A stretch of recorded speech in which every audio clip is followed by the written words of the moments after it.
Hello everyone, I'm the storyteller, and today I'll take you on a spooky story. But don't worry, it will be a gentle and relaxing journey before you drift off to sleep. If you're looking for a tale that's just mysterious enough and gentle enough to relax to, then you've come to the right place. Now, find yourself a comfortable space, close your eyes, and let the story begin. Story 1. The Last Portrait. I don't know when the obsession began.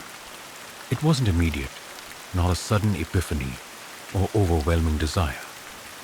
It started slowly, like a soft whisper, just beneath the surface of my thoughts. But once it took hold, there was no shaking it off. Her name was Lena. She was the kind of woman who, when she entered a room, made everything else seem irrelevant. Her laugh carried like a melody, the way she held her head, as though every movement was deliberate, graceful, effortless. She was beautiful, but it wasn't just her looks that captured me. It was the way she made the world feel more vivid, more alive, as though everything had been muted until she arrived. I've spent years trying to paint that feeling, trying to capture her, to bottle up that essence. I tried to paint her face, but it never felt like her. I tried to paint her eyes, but the moment the brush touched the canvas, I lost something crucial. Her smile, her hands, the way her hair curled in the light. But no matter how many portraits I did, none of them came close. I was obsessed, yes, but I told myself I wasn't. I was a painter, a realist.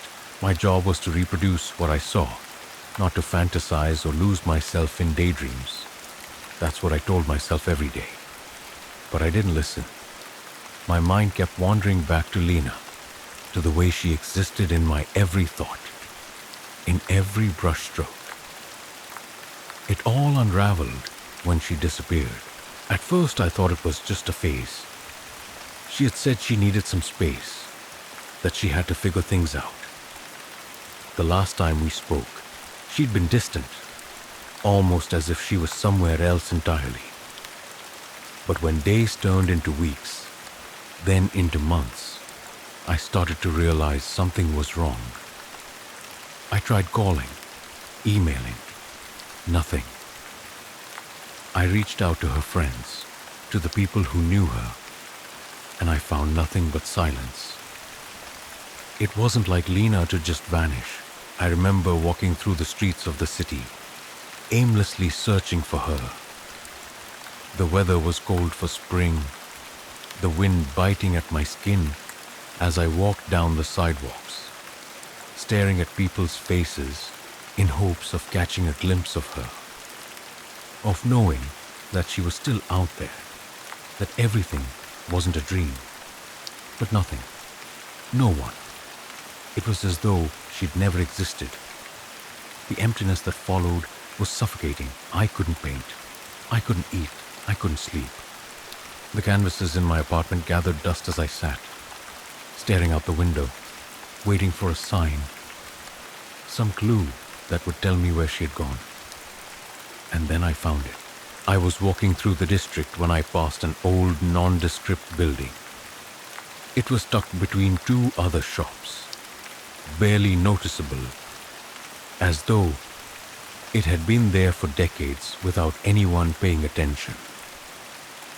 The sign above the door was barely legible, the letters faded and peeling. But something about it caught my eye, an inexplicable pull. I hesitated for a moment, unsure of why I felt so drawn to this place. But I couldn't stop myself. I pushed open the door and stepped inside. The shop was dark, but not in a foreboding way. It was simply dim, as though the air itself absorbed the light. The walls were lined with shelves filled with odd trinkets, strange objects that seemed to belong to a different time. Old books, cracked mirrors, and what appeared to be forgotten curiosities. The air was thick with dust, and the scent of aged paper and leather lingered in the room. It was quiet, too quiet. Then I saw him. The old man behind the counter didn't move at first, just stared at me with a strange, knowing look in his eyes. His face was wrinkled, his skin thin and translucent, almost as though it was stretched too tightly over his bones. He had a presence about him, an unnerving stillness, as if he were both a part of the shop and yet separate from it. "You're looking for something," he said, his voice low and rasping. I didn't answer at first. I didn't know how to. I was frozen, the air feeling heavier with every passing second. My mind kept racing, darting from one thought to the next. But there was only one thing I could think of, the one thing that had consumed me for months. "I'm looking for Lena," I finally said, the words sounding hollow as they left my mouth. The old man didn't blink. His eyes never left mine. He nodded slowly, as though he already knew what I would say. "Lena?" he murmured, as if tasting the name on his tongue. "She's not here, is she?" I frowned. How could he? "She's gone," he continued, his voice growing softer, as though the words were a secret shared between us. "But you haven't let her go, have you?" The question lingered in the air, and for a moment, I didn't know how to respond. The truth was, I hadn't let her go. I couldn't. The idea of her slipping through my fingers, of her being lost forever, was too much. It wasn't just that I missed her. I needed her. I needed to understand why she disappeared, why she left me. I needed closure.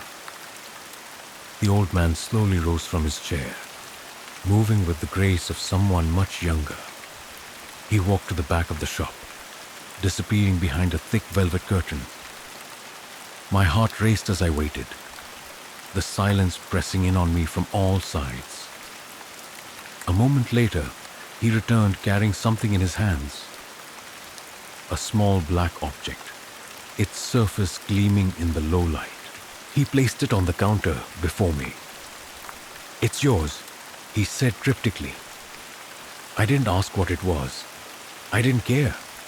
All I wanted was something, anything, that could bring her back, to make sense of the chaos, to return to some semblance of the life we had shared. But even as I reached out for the object, I felt a chill creep down my spine. There was something wrong about it. Something off that I couldn't explain. It wasn't the weight, though it was heavier than I expected. It wasn't the shape, though it was smooth and oddly comforting to the touch. It was the feeling, a feeling that settled deep inside me, like a cold shadow creeping across my chest. "Take it," the old man said, his voice barely above a whisper. "It will bring you what you seek." I stared at the object for a long moment, unsure, but my desperation won out. I picked it up, and everything changed. The second my fingers brushed against its surface, a wave of nausea hit me. The world around me seemed to warp, the room twisting as though I were falling through time itself. The air thickened, pressing down on me, suffocating me. I stumbled back, the object still clutched in my hand, and the shop seemed to stretch and contract, warping into something darker, something wrong. I felt the walls closing in, the shadows shifting, and I knew I had just made a mistake, but there was no turning back now. The moment I stepped out of that shop, the object in my hand felt heavier than it had inside. I don't know why I didn't throw it away immediately. Maybe I was afraid of what would happen if I did. Maybe I was too desperate. But even as I held it, my mind screamed that something was wrong. Something was deeply wrong. I don't remember the walk home. The streets were indistinct, the usual hum of city life muted, as though I were walking through a fog. My head throbbed, a dull ache that grew worse with every step. The object, still tightly gripped in my hand, pulsed with a cold energy I couldn't understand. When I reached my apartment, I barely noticed the cracks in the walls or the peeling paint. All I could focus on was the sensation in my palm, like the object was alive, tugging at my skin, urging me to do something.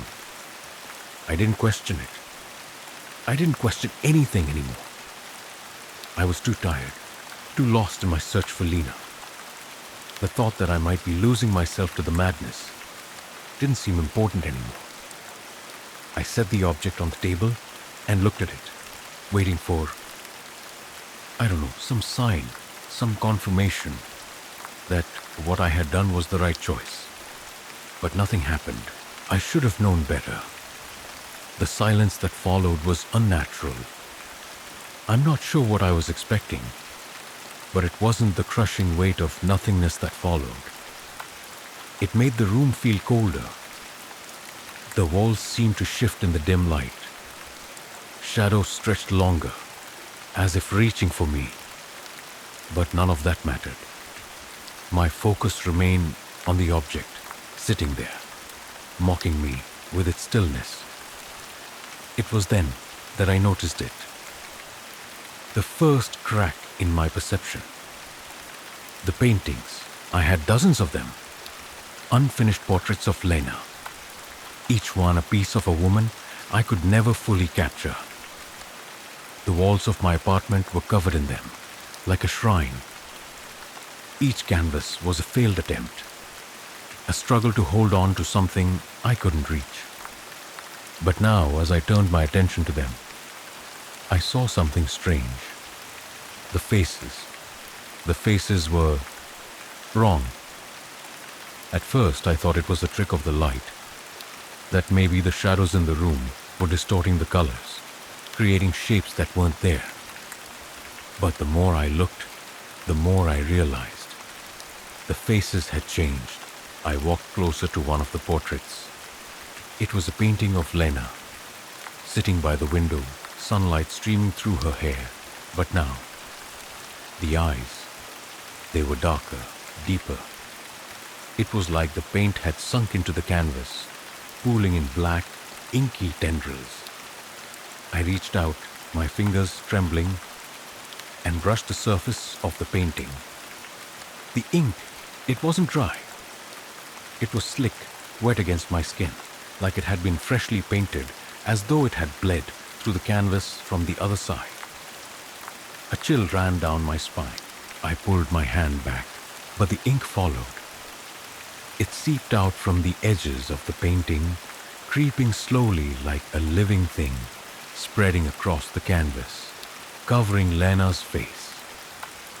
I watched in horror as the ink began to spill from the painting itself, trickling down the frame, pooling onto the floor like an oily flood. I backed away, but the ink kept spreading, relentless. It seemed to spread faster than I could process, as if the room itself was sinking into it, drowning in the blackness. I turned to the other paintings, hoping for some kind of escape, but it was the same.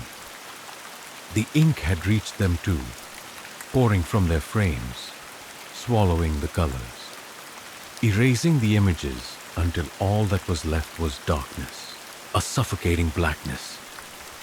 I ran to the door, desperate to escape the creeping ink. But when I opened it, it was worse. The hallway outside was no longer the same. The walls were warped, sagging as though they were rotting away from the inside. The light bulbs flickered above me, casting erratic shadows on the peeling wallpaper. The air was thick, like I was wading through something viscous, sticky. And the smell, God, the smell, it was rancid, like something dead was decaying just beneath the surface of everything. I turned back into the apartment, slamming the door shut behind me. I didn't know where to go, where to turn. I felt trapped. I was trapped. That's when I heard it. The sound of dripping. Slow, steady, like liquid falling from a great height. I turned toward the table, where the black object still sat. The air felt colder, heavier now. The ink had spread across the room, slicking over the furniture, pooling on the floor. But the object, it was different. It wasn't just black anymore. The surface had started to glisten, shimmering with a liquid sheen. I stepped closer, drawn to it against my better judgment. But as I did, the light above flickered, casting strange, distorted shadows across the room. The object, it pulsed. It moved. It was like I was watching the object breathe. The surface rippled, like the skin of something alive, like it was alive. I couldn't tear my eyes away. The darkness from the paintings had begun to spill into it. Tendrils of ink wrapping around the object, as though it was absorbing the very essence of the room. I reached out to touch it again. The moment my fingers brushed against it, a shock of ice-cold energy jolted through my body.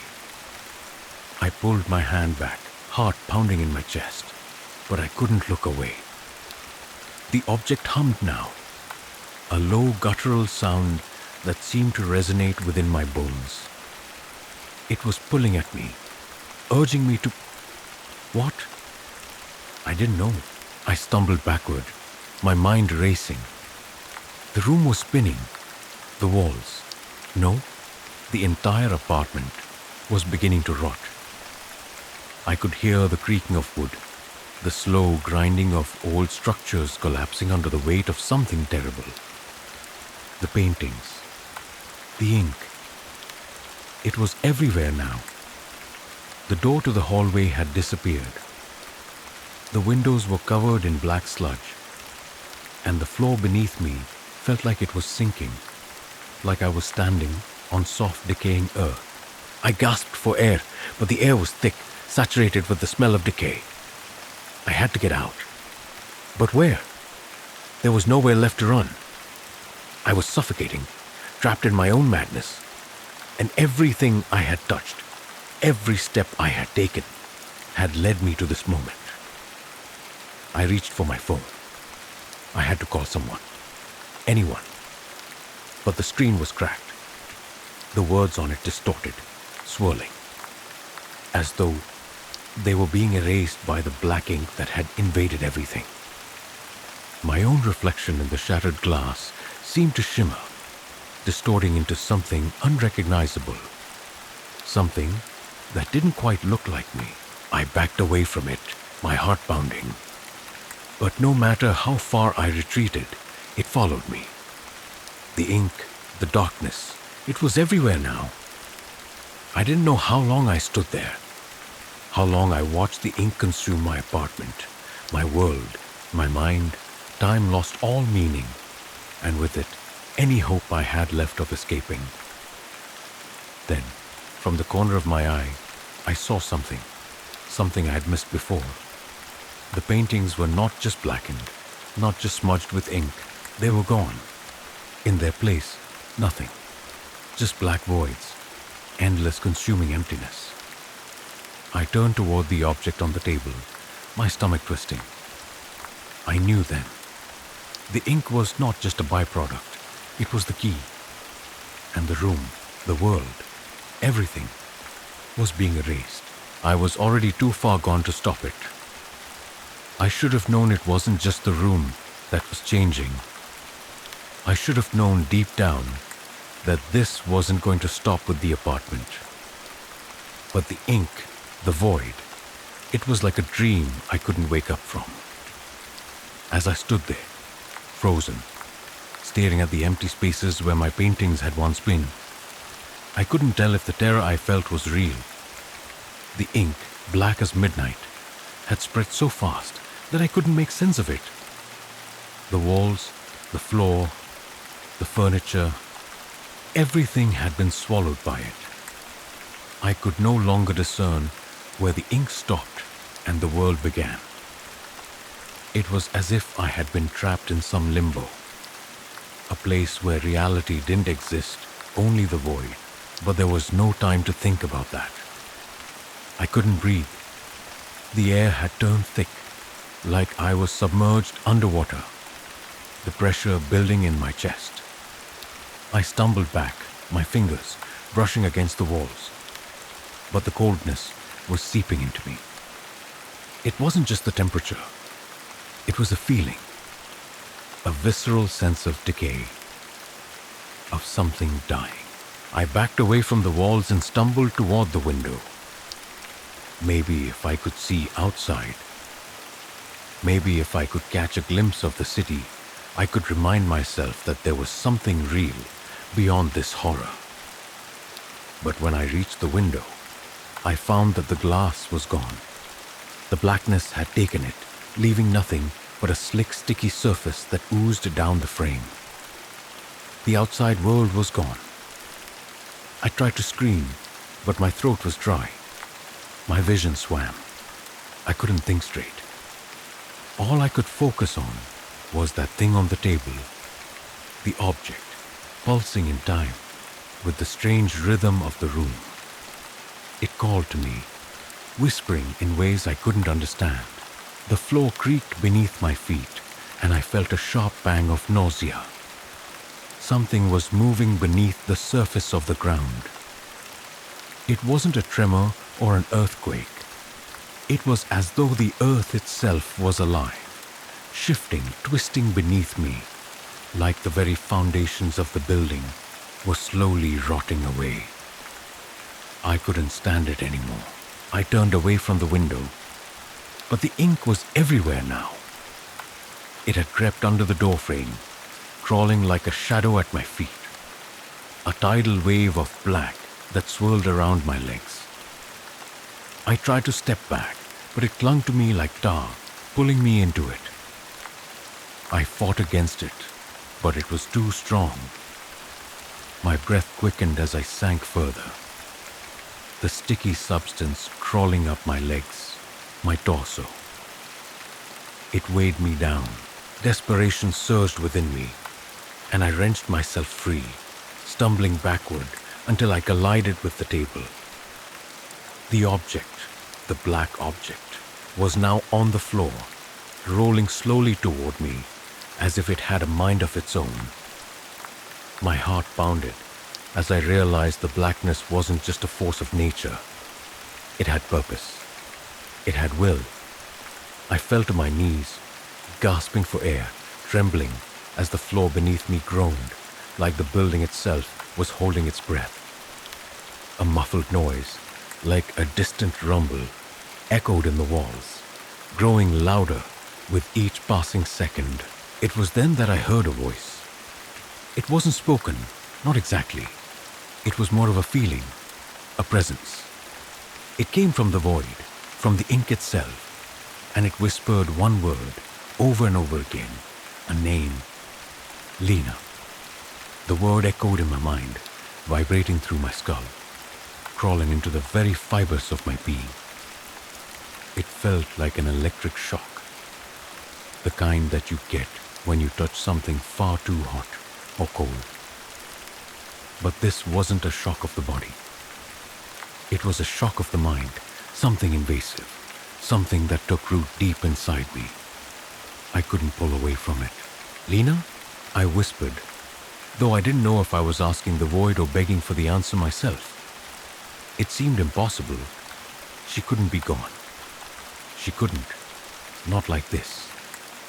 The blackness rippled around me, swirling like a storm that couldn't quite decide which way to move. I could feel it closing in, but there was no escape. My eyes burned, and I blinked, hoping to clear the haze, but nothing helped. It was only getting worse. Then, the floor beneath me cracked. A jagged fissure appeared in the wood, splitting down the middle like the earth was giving way to some new, horrific reality. The crack widened, deepening, and I could hear something. No, someone moving beneath it. I crawled backward, my hands scraping against the ink-soaked floor as the walls began to bend, distorting in ways I couldn't comprehend.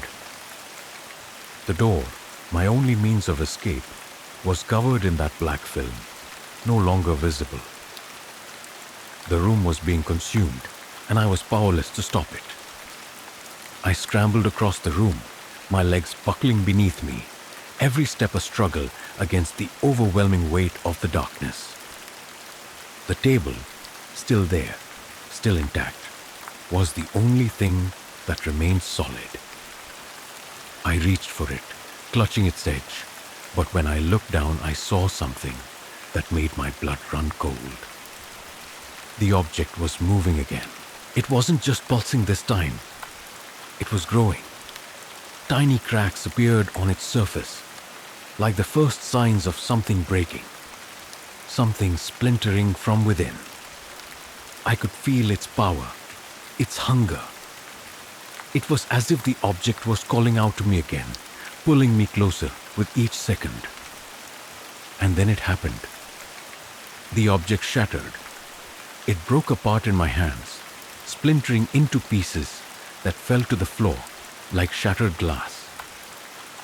I recoiled, my heart racing as the fragments dissolved into the ink, melding with it, becoming one with the darkness. The air around me seemed to twist, and the ground groaned beneath me again, this time louder, more insistent. The walls closed in, but I couldn't move. I was trapped. And then I saw her, for a brief moment, through the ink and shadows. Lena's face appeared before me. Her expression was serene, almost peaceful, as though she hadn't vanished at all. I blinked, and it was gone, lost in the black void that swallowed everything. But that brief moment, it was enough. The realization hit me then, like a tidal wave. Lena wasn't lost. She hadn't disappeared. She was part of it. The ink wasn't a curse. It was a connection. It had claimed her, just as it was claiming me now.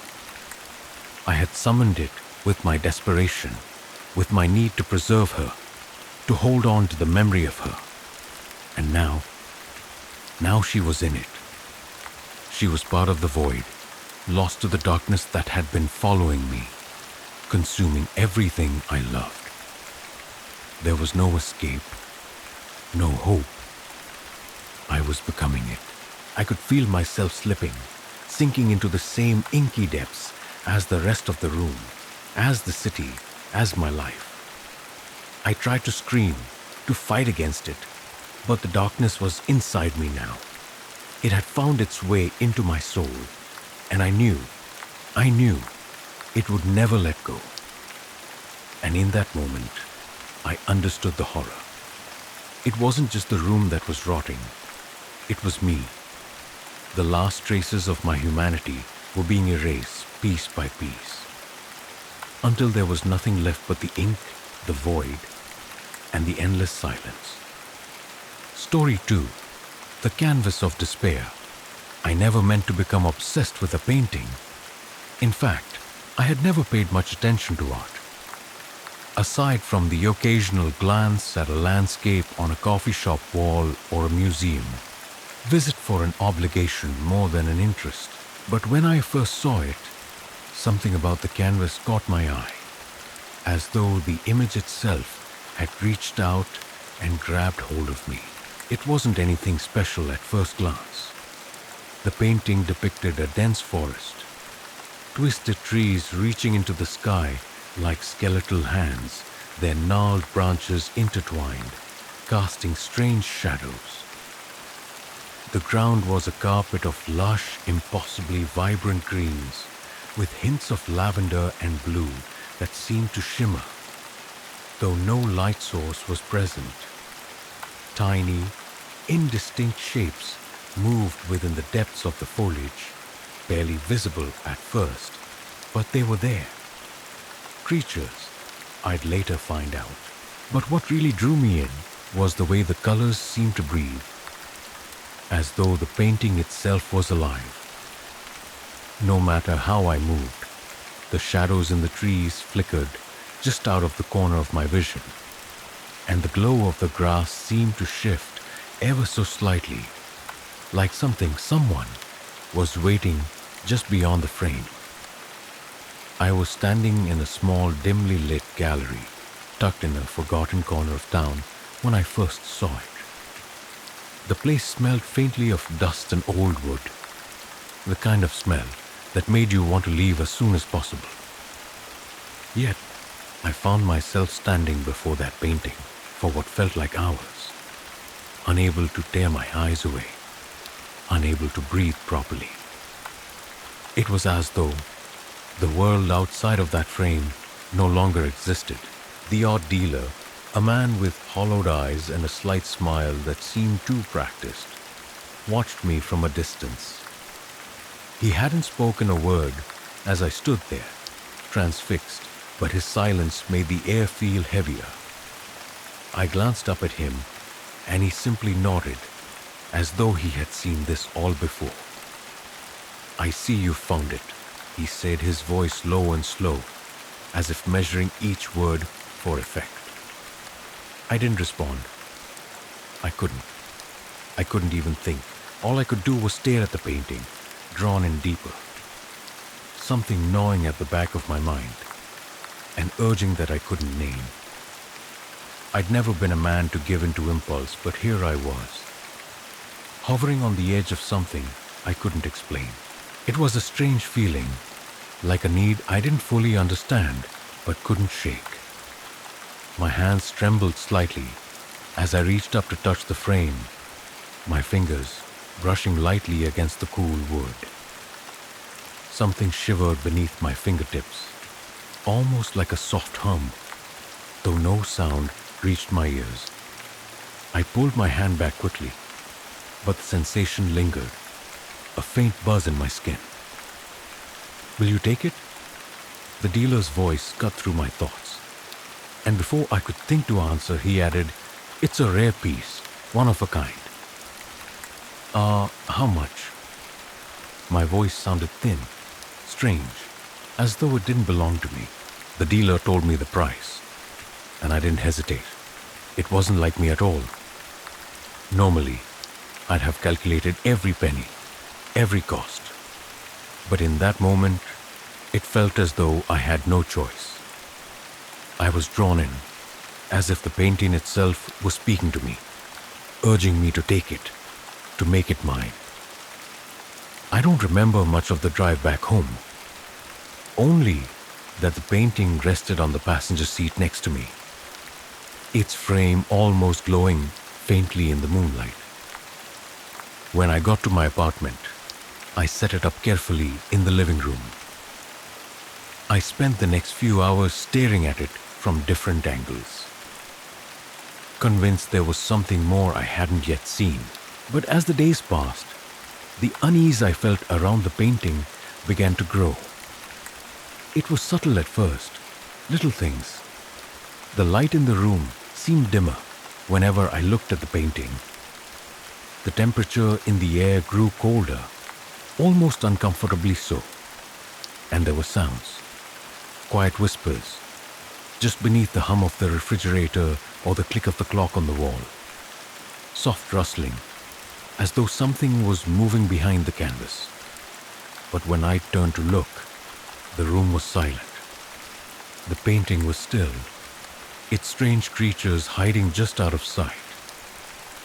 I told myself it was just my imagination, the product of overwork and stress. But deep down, I couldn't ignore the growing sensation that I was being watched. Days turned into weeks, and the obsession deepened. I found myself spending hours each night staring at the painting, losing track of time as the creatures in the forest shifted and twisted in the flickering shadows. I couldn't stop. I couldn't tear myself away. It was then that I noticed something strange. A figure, a silhouette, just barely visible between the trees in the painting. At first, I thought it was just a trick of the light, but it became clearer with each passing night. The figure was always standing in the same spot, just out of reach, as though waiting for something. Its shape was humanoid but distorted, like it had been painted by someone who didn't quite understand what they were trying to create. I couldn't tell if it was part of the artwork or something more, but the longer I stared at it, the more I began to feel as though it was watching me. I began to lose myself in it, slipping further into the painting's grip. My mind blurred, and the boundaries between what was real and what was painted seemed to fade. The world outside of the painting grew distant and unimportant. I stopped going out, stopped seeing friends. I stopped eating regularly. The only thing that mattered was the painting. Then one night, it happened. I was sitting there in my usual spot, staring at the canvas, when I felt it. A sudden sharp tug, like a magnetic force pulling at my chest. It was faint at first, almost imperceptible, but it grew stronger with each passing moment.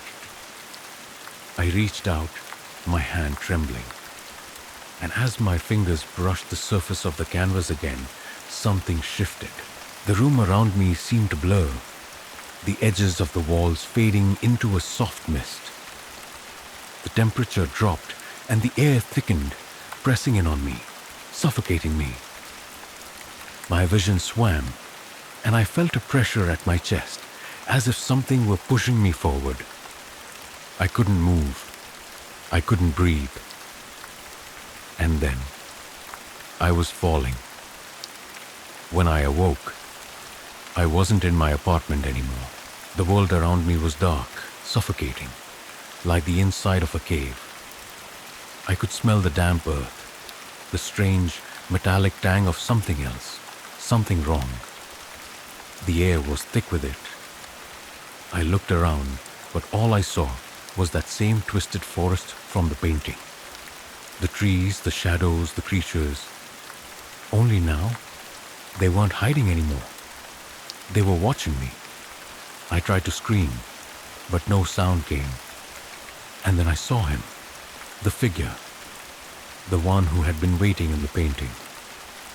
He was standing in front of me, his shape now fully formed, his eyes glowing with an unnatural light.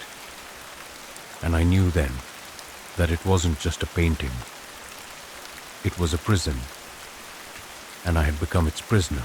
The first few minutes of panic were the worst. I could feel the coldness of the ground beneath me, the jagged rocks pressing into my skin as I tried to push myself up. My hands were slick with something, mud, sweat, I couldn't tell. The world was spinning, and the air tasted heavy, like I had swallowed a mouthful of dust and moss. It took everything I had to sit up, but when I finally did, I felt a sharp, aching pain in my chest, as though I'd been hit with something solid. I looked around, my eyes struggling to adjust to the dim light, but the forest didn't relent. It wasn't just dark here. It was wrong. The trees loomed like towering black figures, their branches twisting in unnatural shapes, bending towards me like fingers, eager to grab hold. Their trunks were slick and wet, covered in patches of strange, slimy growths that pulsed with an unsettling glow. There was no sun. There were no stars. It was as if the very sky had been swallowed by the forest. I stumbled to my feet, my heart hammering in my chest, my breath coming in quick gasps. Panic clawed at me, but I couldn't allow myself to fall into it. I had to find a way out. There had to be a way out. I reached up to touch my face, feeling the sticky residue on my skin. When I pulled my hand away, it was dark, like ink. I wiped it on my shirt, but the stain didn't come off. I swallowed hard and turned, trying to figure out where I was. But the forest was endless. It stretched out in every direction, thick with vines that slithered like serpents in the dark. Then I heard it, a soft whisper, a call, low and coaxing, coming from somewhere just beyond my reach. At first, I thought it was my imagination, a trick of my rattled mind. But it came again, clearer this time. Harold, the name sent a chill down my spine, and I froze. The voice wasn't mine. It wasn't anything I recognized. It felt like something pressing into my skull, an unnatural force trying to worm its way inside. The voice came from somewhere close by, but I couldn't see where. I took a step forward, then another, my feet crunching against the moss-covered ground. Each step felt heavier than the last, as though the earth itself was trying to keep me here. The whispering grew louder, more insistent, until it wasn't just a voice anymore. It was a presence, a pressure that weighed down on me, urging me to follow. I couldn't stop myself. There was something inside me, some primal need, some twisted desire to listen, to obey. It wasn't rational. It didn't make sense. And yet, I felt drawn to it like a moth to a flame. The whisper guided me deeper into the forest, pulling me along, weaving its way through the trees and past the gnarled roots that jutted from the ground like twisted claws. The air grew thicker, more oppressive, as if the forest itself was closing in around me. The further I went, the more suffocating it became. The smell of decay hung heavy in the air, thick like rotting flesh, and my stomach churned. And then I saw it. At first I thought it was just another tree, another branch, but as I stepped closer, I realized that it wasn't. It was a figure, standing just beyond the reach of the shadows. The figure stood tall and thin, its form barely visible beneath the tangle of twisted branches, its face obscured by the dark.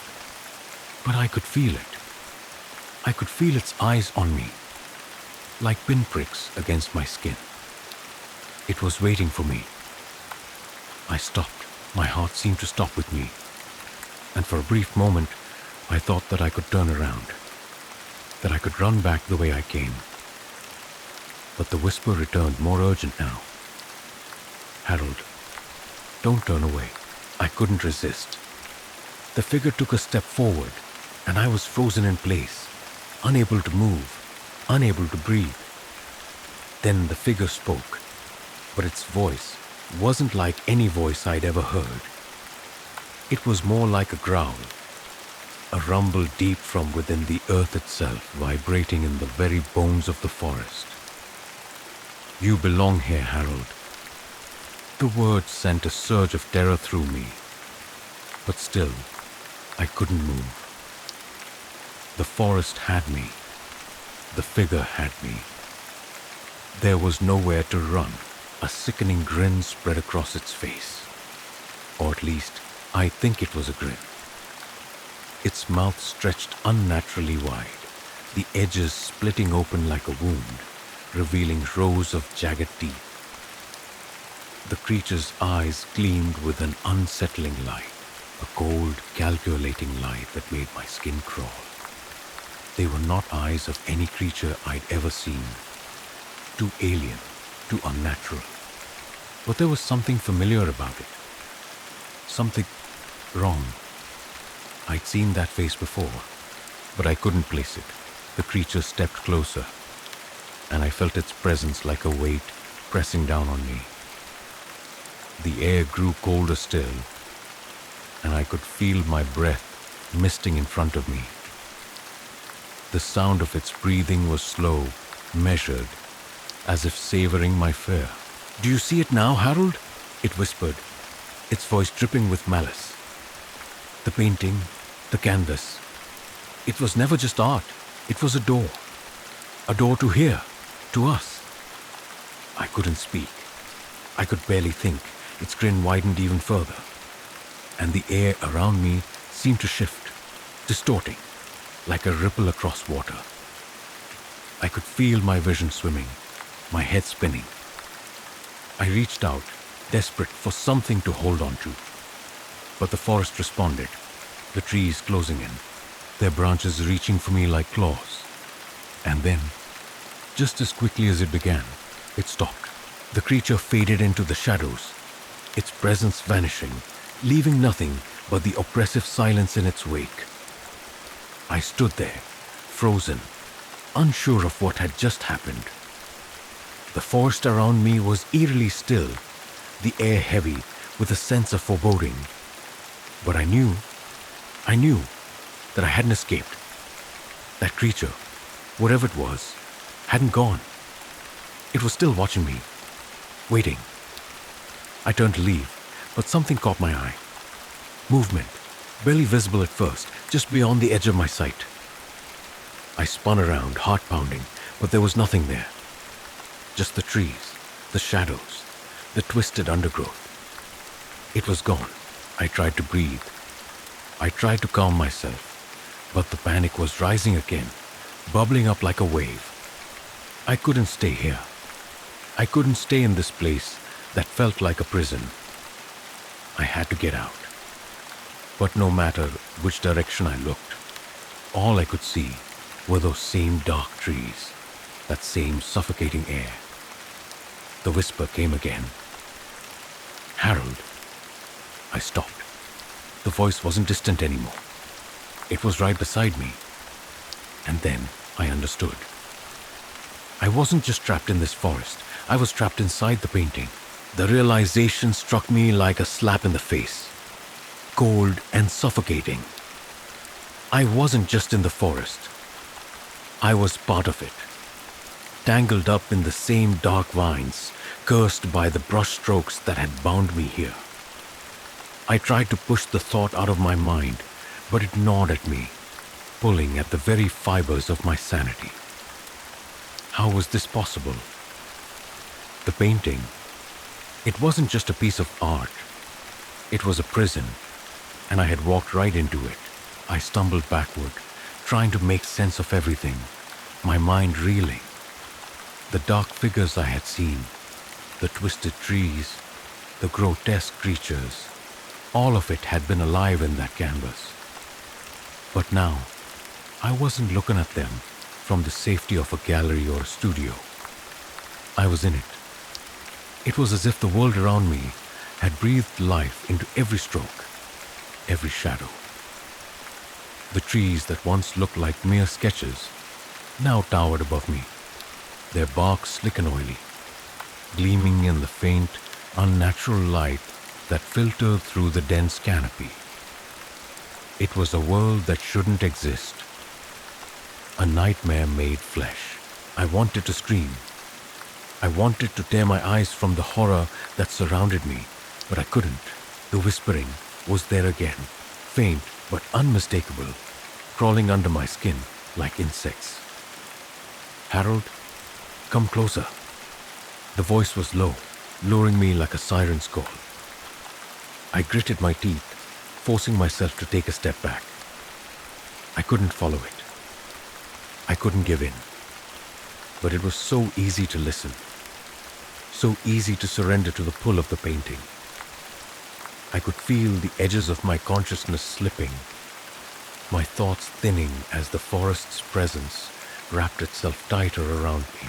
A low growl broke the silence, sharp and guttural. The sound came from behind me, but when I turned, nothing was there. I swallowed hard, my throat dry. It wasn't just the forest that was alive. The very air seemed to pulse with some ancient malevolent force, a dark energy that had no place in the natural world. But this was no ordinary place. This was a twisted version of reality. a reflection of something far darker, something that had been drawn into existence. I felt a sudden pressure against my chest, a tightness that stole the breath from my lungs. I had to get out. I had to break free from this madness before it consumed me. The forest had been silent for a moment, but then I heard something that made my blood freeze. The crunch of leaves underfoot. Slow, deliberate. Something was coming. I turned, my heart thudding in my chest. But once again, I saw nothing. The forest remained still. My breath came in shallow gasps, my mind racing for answers. There was no escape. The trees were closing in, the ground beneath me shifting like quicksand, and I was trapped in this endless nightmare. My only hope, it seemed, was to find a way out of the painting. I tried to move again, but my body refused to cooperate. It was as though the very ground beneath my feet was reaching out to hold me back. The branches around me creaked and groaned, their twisted limbs leaning in toward me. I stepped forward, faster this time, but my feet were heavy, like I was walking through thick mud. The whisper grew louder. Come closer. A shadow darted in the corner of my vision. I snapped my head to the side, but it was gone before I could even focus on it. My heart skipped. I couldn't trust anything here. Not the trees, not the ground, not the air itself. This wasn't just a place. This was a trap. A cruel mockery of reality that had no end. The more I looked around, the more I realized just how deep the illusion went. Everything here, the grotesque creatures, the twisted vegetation, was all part of the nightmare. It was as if the painting had bled into existence and pulled me inside. I could hear the sound of something moving again, but this time, it was closer. Too close. My breath caught in my throat as a figure emerged from the shadows. It was humanoid in shape, but its form was distorted. Its skin a sickly mottled gray that seemed to ripple like water. Its face was hidden in shadow, but I could feel its eyes on me. Eyes that bore into me with a hunger I couldn't comprehend. It didn't speak, but I could hear the faint scratching of claws against bark. I took a step back, but the figure didn't move. Instead, its head tilted to one side, as if studying me. It was watching me, waiting. I had to get out of here. I had to move. I turned again, this time running, pushing through the underbrush, ignoring the branches that scraped at my skin. But it didn't matter. No matter how far I ran, the forest felt like it was closing in around me. The trees warping and shifting, trapping me in a cycle that never ended. The whisper returned, louder now, reverberating in my skull. Harold, you can't escape. I tried to scream, but my voice caught in my throat. The figure was following me now, moving silently behind me, its footsteps light as air. Every now and then, I could hear its breath, slow and steady, like a predator closing in on its prey. I forced my legs to move faster, but the ground seemed to turn to quicksand beneath my feet. The more I fought, the heavier I felt. I had no idea how much time had passed when I finally collapsed onto the ground, gasping for air. My heart was pounding in my chest, my limbs trembling with exhaustion. My eyes flicked around frantically, trying to make sense of the madness that surrounded me. But there was nothing. Only the blackness of the trees and the oppressive silence. It was then that I noticed it. The painting. It stood there, framed by the dark branches, a grotesque version of itself. The brushstrokes were no longer neat and controlled. They were wild, smeared, chaotic, as though the painting itself was alive, struggling to escape the confines of the canvas. The creatures that had once seemed so beautiful, so enchanting, now looked warped and malformed, their eyes empty and hollow, their mouths twisted in silent screams. The painting was pulling me in again, as if it were calling me home. I didn't understand what was happening. I didn't know how or why, but I knew one thing. I had to destroy it. The painting, the forest, it was all part of the same malignant force. And if I didn't stop it, I would never escape. With all the strength I had left, I forced myself to my feet, my legs shaking beneath me. I took a step toward the painting, each movement feeling heavier than the last. My hand reached out, trembling, toward the canvas. My fingers brushed against it. The world around me shifted. The trees bent and groaned. The air thickened, and the whispering became a roar. The creatures, the twisted, contorted creatures, gathered around me, their eyes glowing with malevolent hunger. I could feel them closing in. The painting was alive, pulling me in, drawing me back to where it all began. I was trapped, but I wasn't done fighting. Not yet.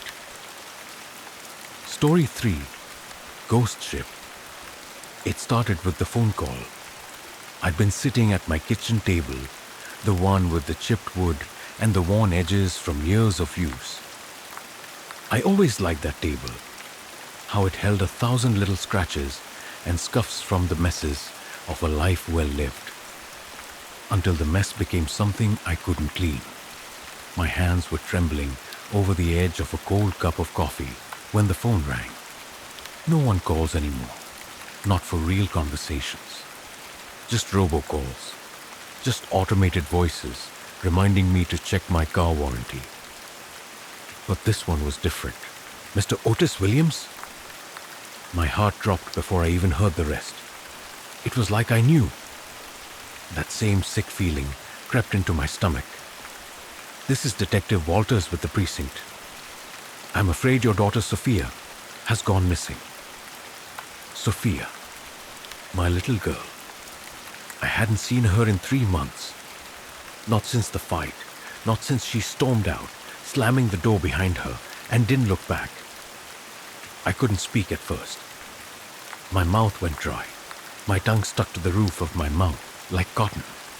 I gripped the phone harder, the receiver pressing painfully against my ear. We think she's with some people, but we're not sure.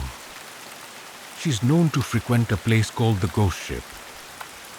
It's a warehouse turned artists collective, just off 6th in the industrial district. You'll find it. He paused. If you know what to look for. I didn't have time to process it.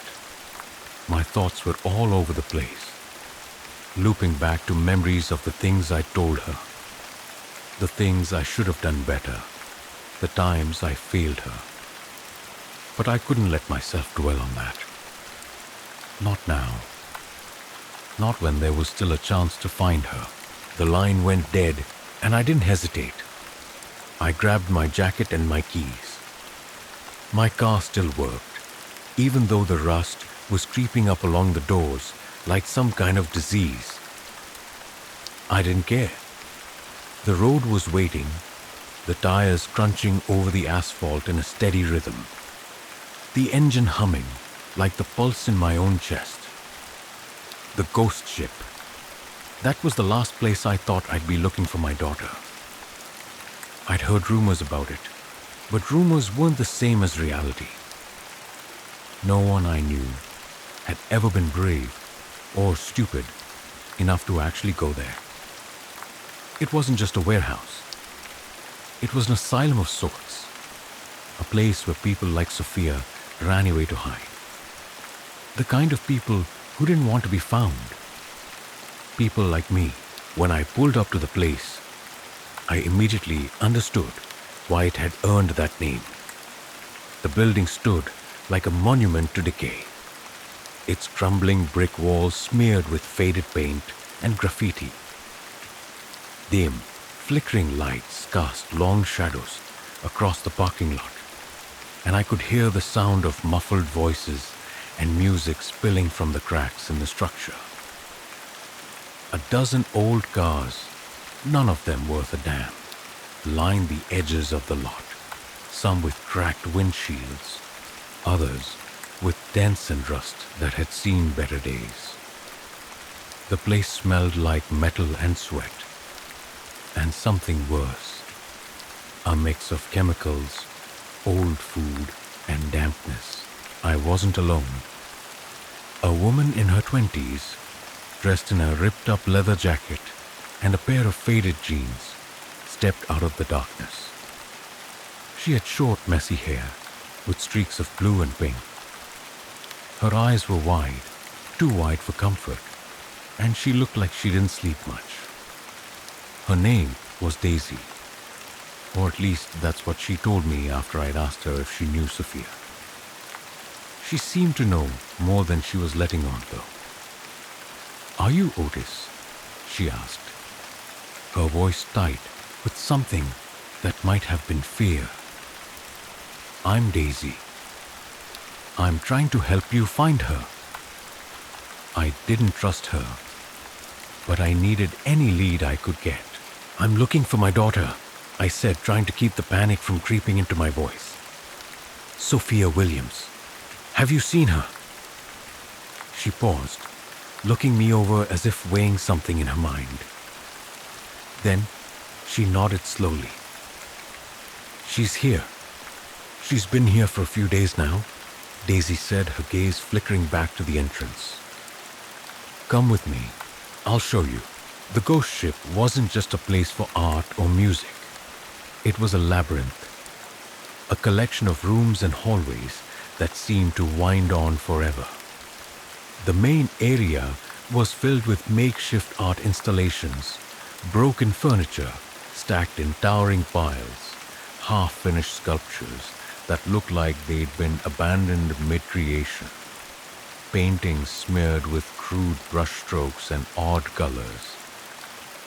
Everything felt wrong, a twisted reflection of some alternate reality I wasn't supposed to be in. I kept my hand close to my side, where my phone was tucked into my jacket pocket. The idea of calling the police crossed my mind, but I knew that doing so would probably get us nowhere. If this place was anything like the rumors said, the people inside wouldn't be too keen on the authorities showing up. We passed through a series of rooms, each more bizarre than the last. There were people sitting in corners, hunched over, scribbling on the walls with chalk or pencils. A group of kids was playing some game in the far corner, their faces pale under the flickering lights. But none of them looked like Sophia. I was about to ask Daisy if she was sure when she stopped in front of a cluttered doorway, leading up a narrow flight of stairs. She turned to me, her face drawn, almost apologetic. "She's upstairs, but things aren't exactly what they seem." "Watch yourself," Daisy said quietly, her voice barely audible over the noise. I nodded, too desperate to question her. The moment I stepped into the stairwell, the noise from the main room seemed to double, the bass from a distant music show shaking the floor under my feet. I gripped the railing as I ascended, each step feeling heavier, like the building itself was trying to pull me down. At the top of the stairs, the hallway was darker, quieter. The air was thick with the smell of something burning. Incense maybe, or something worse. I tried to steady my breathing as I moved down the corridor, my eyes scanning every shadow, every corner. That's when I saw her, Sophia. She was standing near the center of a small crowd, her back to me, her blonde hair tied up in a messy ponytail. My breath caught in my throat. She hadn't changed much, but there was something in the way she stood that felt off. A cold, sharp pang of recognition twisted inside me. I walked toward her, pushing through the crowd, my heart racing. This was it. Finally. But as I got closer, something happened. She turned around, her eyes wild, her face twisted in a way that made my stomach drop. "Stay away from me," she screamed, her voice shaking with the kind of panic I hadn't heard in years. "Don't touch me. You're a monster." I froze, unable to move. The words cut through me like a knife. "What the hell are you talking about, Sophia? I came here to bring you home," I stammered. But the people around us started shouting. "Get him out of here," someone yelled. "He's dangerous." I looked back at her, my own heart racing as the room seemed to explode into chaos. What was happening? What was she saying? But before I could process any more, the lights flickered once, twice, and then the unmistakable sound of crackling flames filled the air. The warehouse was on fire. The heat intensified as people scrambled for the exits. But I couldn't move. I couldn't leave her like this. "Sophia!" I screamed, reaching out to her. But she was already lost in the panic, her body swallowed by the crowd. And then everything went black. The smoke hit me before the heat did. It was sharp and acrid, burning my lungs, filling my throat with that thick metallic taste of something you can't unsmell. I barely had time to register the crackling noise before the chaos erupted around me. People shoved past me, tripping over each other as the fire started to consume the edges of the room. Panic spread faster than the flames, and the place turned into a nightmare. A sea of bodies, confusion, and raw primal fear. I had to get to her, but the crowd was already turning frantic, pushing and shoving, like they were all trying to escape the same unseen beast. The room was spinning, the air growing thicker by the second, as if the fire itself was reaching toward me, stretching its blackened fingers to pull me into its depths. I stumbled, my foot catching on something, a bag, a bottle, and I nearly went down. I didn't stop to look at what it was. My eyes were locked on Sophia, the only thing that mattered now. "Sophia!" I shouted, my voice lost in the cacophony. But she was nowhere to be seen. The crowd was moving too quickly. A mass of desperate people trying to claw their way out of the building. And I was right in the middle of it. I pushed forward, feeling hands clawing at my arms, pulling me in all directions. I didn't care about the others. I didn't care about getting out. I only cared about finding her. I was starting to panic myself when I spotted a figure ahead. It was her, Sophia. She was stumbling through the smoke, her face pale, her eyes wide with fear. Her hair was a mess, and her clothes were disheveled. But there was no time to worry about that. I pushed through the crowd, grabbing her arm, pulling her toward me. "Dad, no!" she screamed, trying to wrench free. "Get away from me!" I couldn't let her go. I couldn't leave her here. "Sophia, please," I pleaded, my voice breaking. "You have to come with me. We have to get out of here. They're going to burn this place down." She stopped fighting for a second, her eyes locking onto mine, her breath coming in frantic gasps. For a moment, I thought maybe she was listening. Maybe she still cared. But then the flames roared louder, and the world around us seemed to tilt. The floor buckled beneath our feet, and I felt the heat of the fire get closer. The edges of the walls turning orange with a sinister glow. Without warning, she pulled away from me, her fingers slipping from mine like water. "No!" I shouted, reaching for her, but she was already moving, running into the crowd again. disappearing into the smoke. I stood there for a second, frozen. I couldn't breathe. My chest felt tight, my hands trembling. My mind was spinning. Had I lost her? Was she gone for good? The words she'd said to me earlier, accusing me of being a monster, replayed in my head, echoing like a drumbeat. I felt a wave of nausea wash over me, but I couldn't afford to break down. Not now. I had to find her. I pushed forward again, forcing my way through the crowd, ignoring the shouts and the pleas of people running past me. The flames were everywhere now, licking at the walls and spilling out from cracks in the floor. The air felt heavy, like the building was sinking, like it was swallowing us whole. The panic was getting worse, and I was running out of time. I reached the exit, only to find it blocked by a mass of bodies. People were trying to force their way out, but the door wouldn't budge. I could feel the heat on my back now, the searing intensity pressing in from every side. "Move!" I shouted, but no one was listening. They were all too caught up in their own terror. I looked around, desperate for a way out. My eyes darted to a narrow hallway at the back of the room, barely visible through the haze of smoke. It led deeper into the building, toward the heart of the ghost ship. I turned and ran. The hallways were even worse than the main room. The smoke was thicker here, and the air felt stagnant, suffocating. I could barely see my own hand in front of my face, and my throat burned with each labored breath. The building was groaning, like it was about to collapse in on itself, the floors creaking and shifting with every step. I didn't stop. I couldn't stop. I kept moving forward, my mind only focused on one thing: finding Sophia.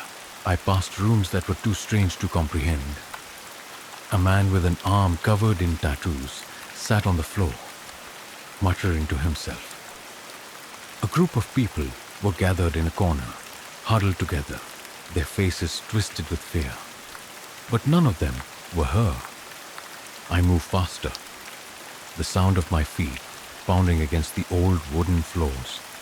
The only thing I could hear now, the noise of the fire slowly fading in the distance.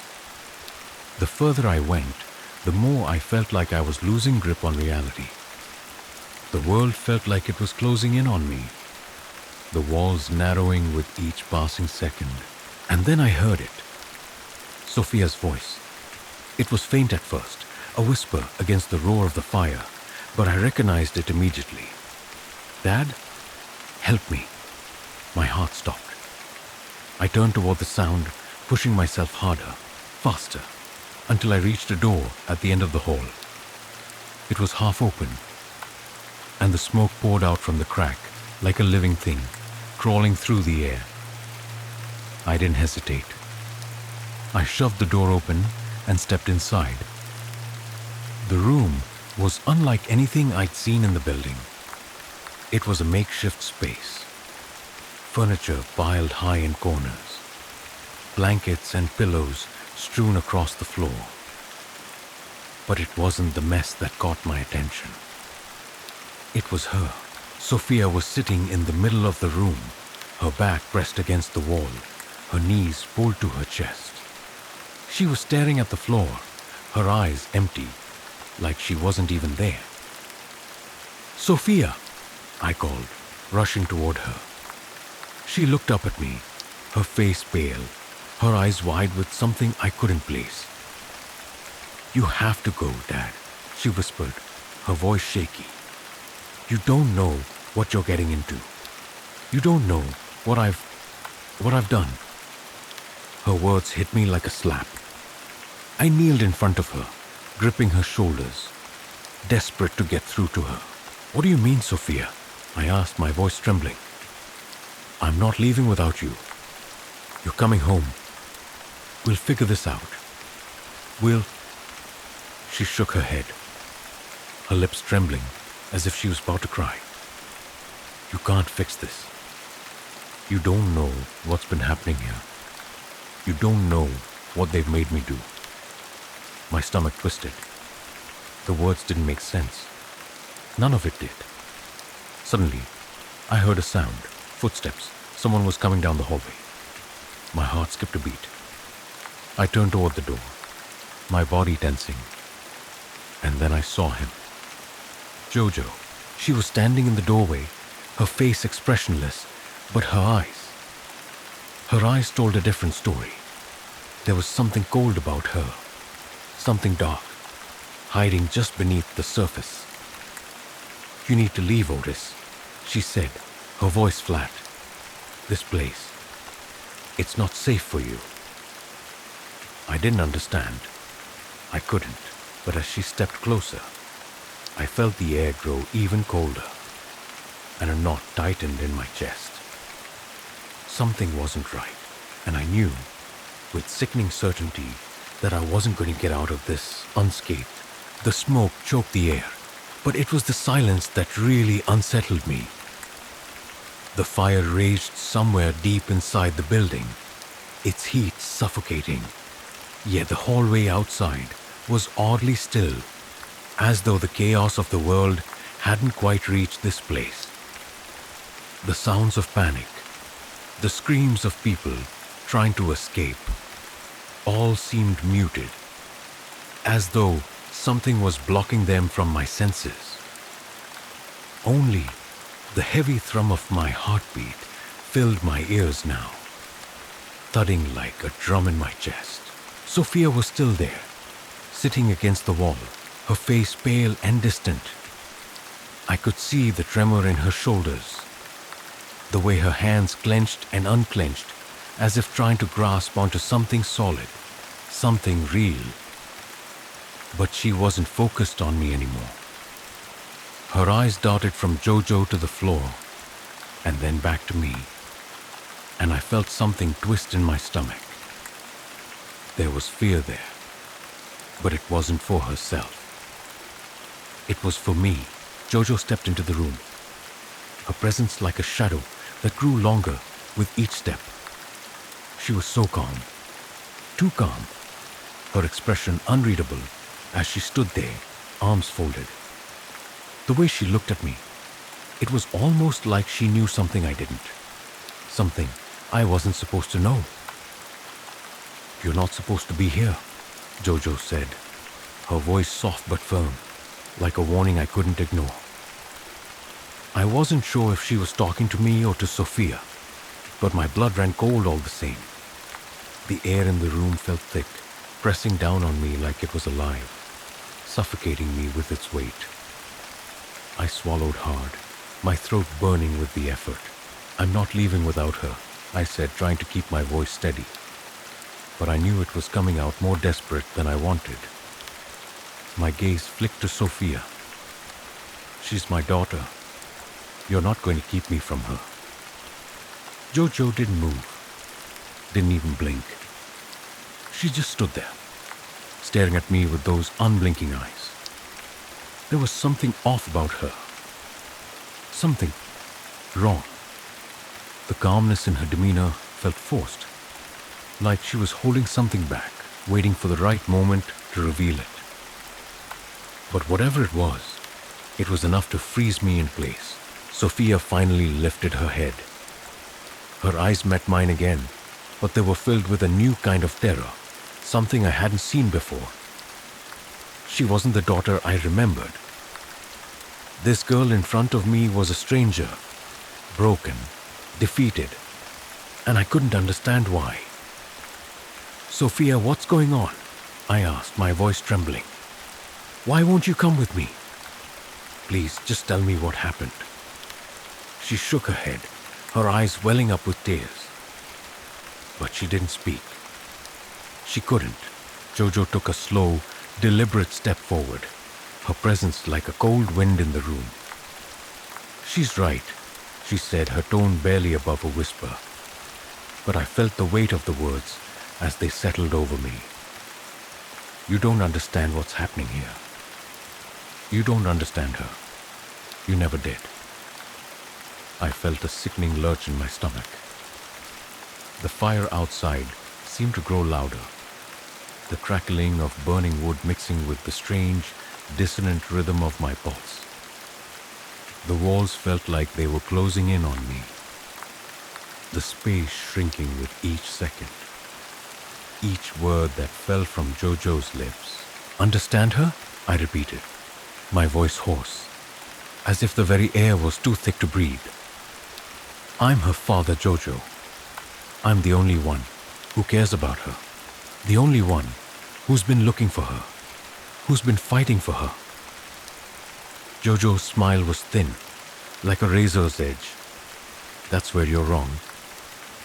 I recoiled, feeling the hair on the back of my neck stand on end. There was something chilling about her voice now, like I was hearing her true intentions seep through the cracks in the calm facade. It was a warning. A warning I should have heeded much sooner. Her real family is here, Jojo continued, her gaze shifting to Sophia, who now looked like she was physically shrinking in on herself, as though she wanted to disappear. You're just a shadow, Otis. You always have been. The words hit me like a slap in the face. I felt my chest tighten, the air thickening with a sense of dread that clung to me like wet fabric. This wasn't making any sense. None of it was. But the way Jojo spoke, the way she looked at Sophia, it was like there was something happening here that I didn't understand. Something dark. I turned back to Sophia, desperation clawing at me. Sophia, please. Please tell me what's going on. What did she mean by that? She didn't answer. She only turned her gaze away, her face twisted in something close to shame. I could see her lips trembling as she mouthed something, but no sound came out. Sophia. My voice cracked, the word barely escaping my throat. The heat from the fire outside was suffocating now. I could feel the warmth creeping closer to the door, the floor beneath me beginning to tremble. The building was shaking, groaning as if it was about to collapse under its own weight. The panic outside had turned into an inferno, and it was only a matter of time before it reached us. Jojo seemed to notice my unease, and her eyes glinted with something almost enjoyable as she took another step forward. She reached out, slowly, deliberately, and placed a hand on Sophia's shoulder. Don't worry, Sophia, Jojo murmured, her voice barely audible above the rising noise. We'll take care of everything. You don't have to worry anymore. I took a step back, the room spinning. What do you mean, take care of everything? My voice was barely above a whisper now, the words tasting like ash in my mouth. Jojo's eyes locked onto mine, and for the first time, I saw something like pity in them. You don't get it, Otis, she said softly. She's never coming back to you. She was never meant to. The floor beneath me creaked loudly, and I felt the unmistakable rumble of something breaking. I glanced at the door. There was no way out. You're lying, I said, my voice cracking. My heart was pounding in my chest, a frantic rhythm that drowned out all other sound. You're lying to me. Jojo didn't respond. She just looked at me, her gaze cold and unfeeling. But it was the way she looked at Sophia next that sent a shiver up my spine. There was a tenderness in her touch, a possessiveness that made my skin crawl. And then I realized it. It wasn't just the fire that was closing in on us. It was everything.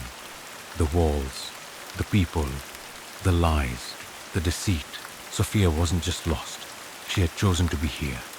And somehow, in the darkest corner of my mind, I knew that I was never going to leave this place with her. The trap had been set. Story 4. The Phantom Crash. There's something about winter that gets under my skin. Maybe it's the way the nights stretch on forever, the cold pressing against your bones, or the eerie quiet that comes with the snow. My mom used to warn me about black ice every chance she got. "You can't see it, Amy," she'd say. "It's like the road's hiding a secret. It'll slip right out from under you when you least expect it." I hated her warnings, but they stuck with me. And now, even as an adult, I can't shake the unease when the temperature drops. I avoid driving in winter, not because I don't know how, but because I'm terrified of what's lurking beneath the snow. Mikey knows this. He's always been patient with me, driving me everywhere when the weather gets bad. But there are moments when I can tell he's thinking I need to face it sooner or later. It wasn't supposed to be a big deal that night. We were heading out to his parents' cabin for the weekend, a little getaway to escape the pressure of our daily lives. I told myself I could handle it. Just one short trip. It's not like the roads were completely iced over. But as soon as we hit the highway, I felt that old knot in my stomach tighten. The road was dark. The air was thick with the chill of the season, and the headlights barely cut through the haze. Mikey glanced over at me, a little smirk on his face. "You okay?" I nodded, trying to push the dread aside. "Yeah, just thinking." He squeezed my hand, his grip warm against the coldness seeping into the car. "We'll be fine," he said, but his voice held a note of concern. It wasn't just for me. It was for him too. He knew how much this drove me insane. We talked for a while, trying to distract myself from the creeping feeling in my gut. The sound of tires on snow, the hum of the engine. It all made my senses feel sharp, like I was hyper-aware of every turn, every gust of wind. And then, without warning, the car slid. I don't know what happened exactly. One moment, everything was fine, and the next, Mikey was swearing, the steering wheel jerking in his hands. A soft cry escaped me as we spun out of control, the world outside blurring in a whirl of white. My breath caught in my throat as we slammed into the snowbank, the car bouncing on impact before coming to a jarring halt. For a split second, there was nothing but silence, broken only by the sound of my racing heartbeat. My hands were still gripping the seatbelt as if it could somehow hold the world together. Mikey's breath came in sharp gasps beside me, and I could hear the pain in his voice as he cursed under his breath. "Damn it," he muttered, his hands fumbling at the wheel, still trying to right the car. I didn't realize it at first, but the entire car was tilted, the side door pressed into the snow. My head spun, and my chest tightened. It took a moment for the reality of what had just happened to sink in. We'd crashed. "Are you okay?" Mikey's voice broke through the fog in my mind. I nodded, though I wasn't sure. There was a heavy ache in my chest, and I could feel my pulse pounding in my ears. Then I heard it, the sound of tires squealing. "Shit!" Mikey's hand shot out, grabbing at the seatbelt before I could react.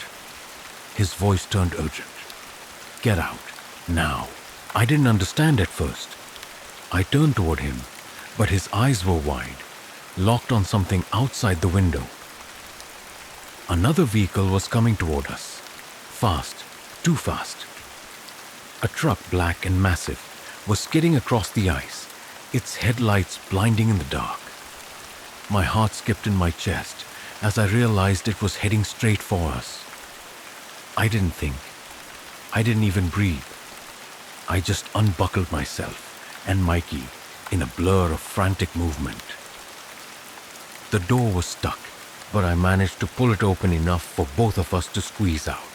My boots hit the snow, and I didn't hesitate.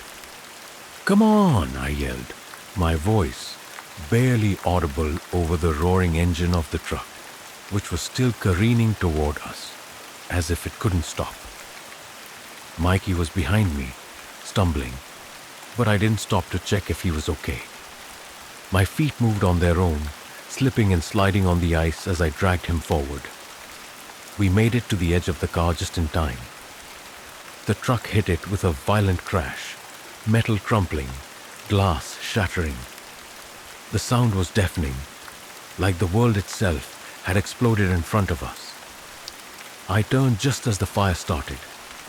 The flickering orange glow cast in long shadows across the snow. Mikey shouted something, but I couldn't hear him over the roaring flames. The air was thick with smoke, the heat searing my skin, even from where we stood. "We need help," Mikey gasped, clutching at his neck. He was pale, his face contorted in pain. I glanced around frantically, but the only thing I could see was the swirling snow and the pitch-black outline of the forest. No houses, no lights, just us, stranded in the middle of nowhere.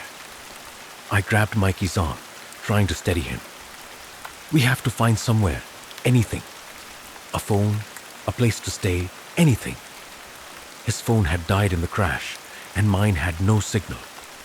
The isolation hit me like a punch to the gut. I tried not to panic, but the reality of our situation was impossible to ignore. "We'll walk. We'll find something," I said, though I wasn't sure where the strength to say that came from. We turned away from the wreckage and started walking, the crunch of snow underfoot the only sound between us. Mikey's steps were slow, staggered, and I had to support most of his weight as we moved deeper into the forest. Minutes stretched into what felt like hours, and my mind began to wander. It was so quiet here, too quiet. The air had a strange weight to it, the kind that settles in your chest and refuses to let go. Suddenly I heard it, the faintest rustle, like something brushing against the trees. I froze, my breath caught. "Mikey?" I whispered. No answer.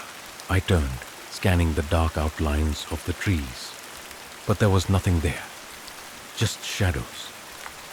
We continued walking, but the feeling that we weren't alone gnawed at the back of my mind. Every crack of a twig, every whisper of wind felt too deliberate, too intentional. I told myself it was just the fear, the anxiety from the crash playing tricks on me. But then I tripped. The world tilted as I fell forward, and I slammed into something sharp. Pain shot up my leg, and I screamed as a thick thorny vine wrapped around my ankle. I tried to move, but the pain was too much. My hand brushed against something cold and hard, a fallen sapling, and I felt the sickening press of it against my side.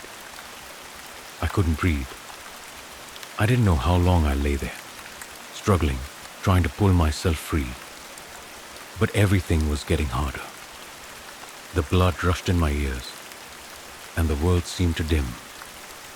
I could feel my life slipping away, and panic surged in my chest. Then, just as suddenly as the pain had come, I woke up. It wasn't real. It couldn't be real. I was in the car. Mikey was beside me, looking at me with concern. "You okay?" he asked softly, his voice gentle. I blinked, disoriented. The crash, the fire, the walk. It was all gone. My heart pounded in my chest as I realized it had been a dream, a nightmare. I didn't know what was worse, the nightmare itself, or the nagging feeling that it wasn't just a dream. The road stretched ahead of us, still dark, the soft hum of the engine filling the silence. I didn't know if I'd been given a warning, or if I was just losing my mind. But as we continued driving, the fear in my chest didn't fade. It only deepened. The rest of the drive was silent. The kind of silence that presses down on you, squeezing the air out of your lungs. Mikey kept his eyes on the road, and I kept mine on him, my gaze flicking back and forth between his face and the dark, endless stretch of highway ahead. He was trying to act normal, but I could see the tension in the way his fingers gripped the steering wheel. He knew something was wrong. We both did. The dream, or whatever it had been, lingered like a fog in my mind. It was so vivid, so real, that I couldn't shake the feeling that it wasn't just a nightmare. There was something off about it. The way Mikey had looked at me before I woke up, his eyes wide with panic, as if he had known what was coming before it happened.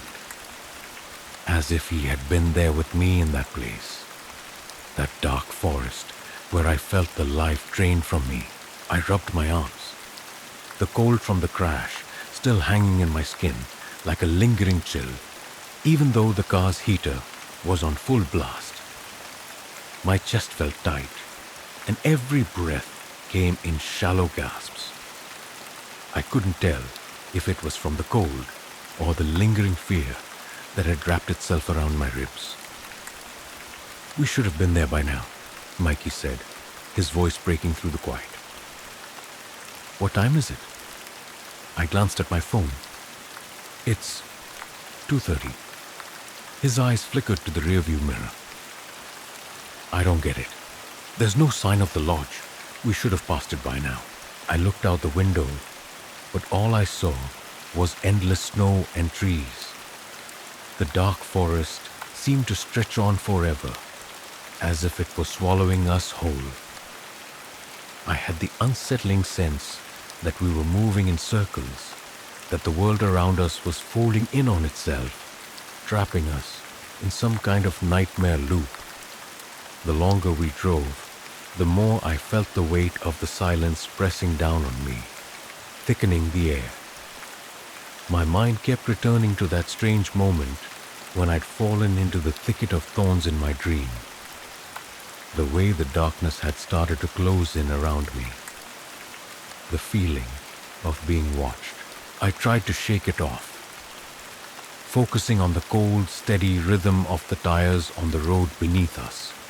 But then the car jolted, the headlights flickering for a brief second before returning to their steady glow. Mikey tensed, his eyes flicking to the dashboard. What the hell was that?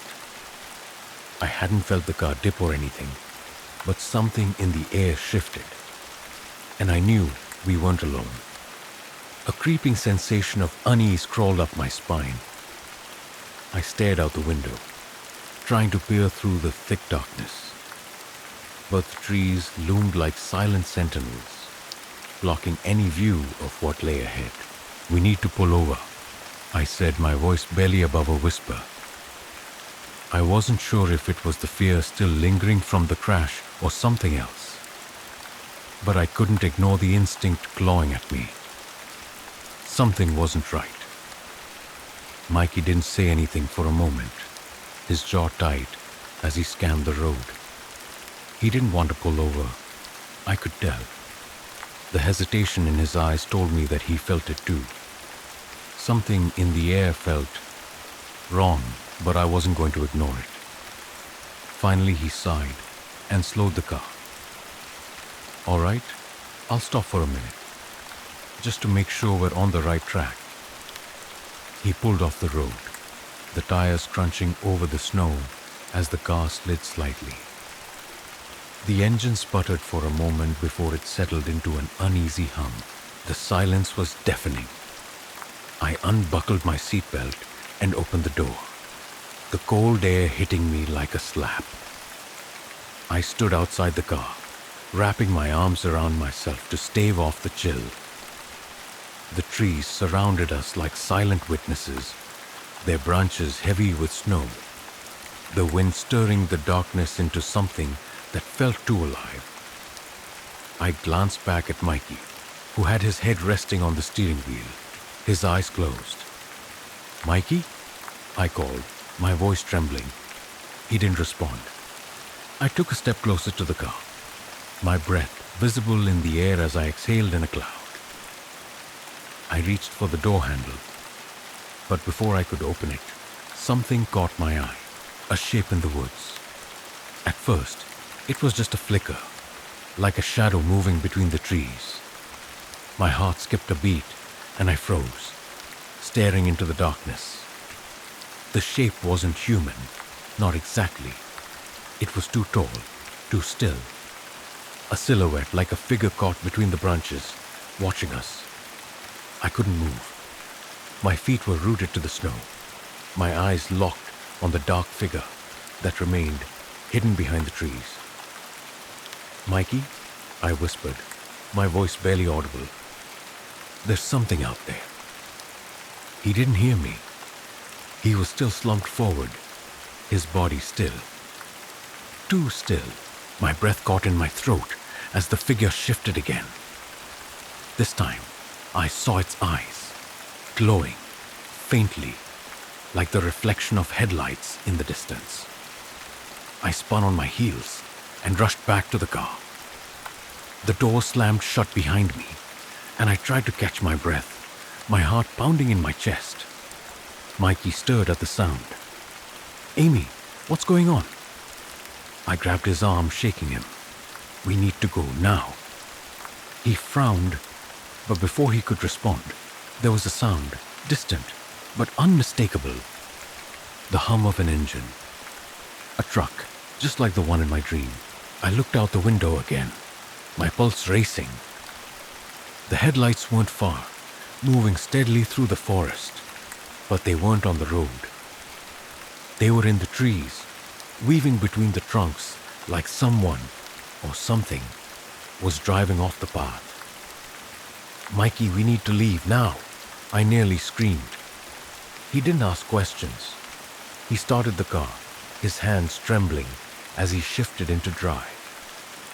The tires spun on the snow as he pushed the pedal down, and for a moment, I thought we might get away from whatever was lurking out there. But then the engine sputtered. The car lurched forward and stopped. "Shit," Mikey swore, slamming his fist against the wheel. "We're stuck." I felt the panic rising in my chest again. The headlights were closer now. I could see them through the trees. The truck was coming, but there was nowhere to go. I scanned the area in desperation. The woods, the snow, the frozen silence. Everything felt too quiet, too still. I could feel the eyes on me, the unseen presence that seemed to be closing in. The fear gripped me like a vice, and for a second, I thought I was going to lose it. I was going to break. But then, as if on cue, the headlights blinked out. The truck stopped. The figure in the trees, the one I'd seen before, was gone. The silence returned, but it wasn't the same silence from before. It felt heavy, like something was watching us, waiting for the right moment to strike.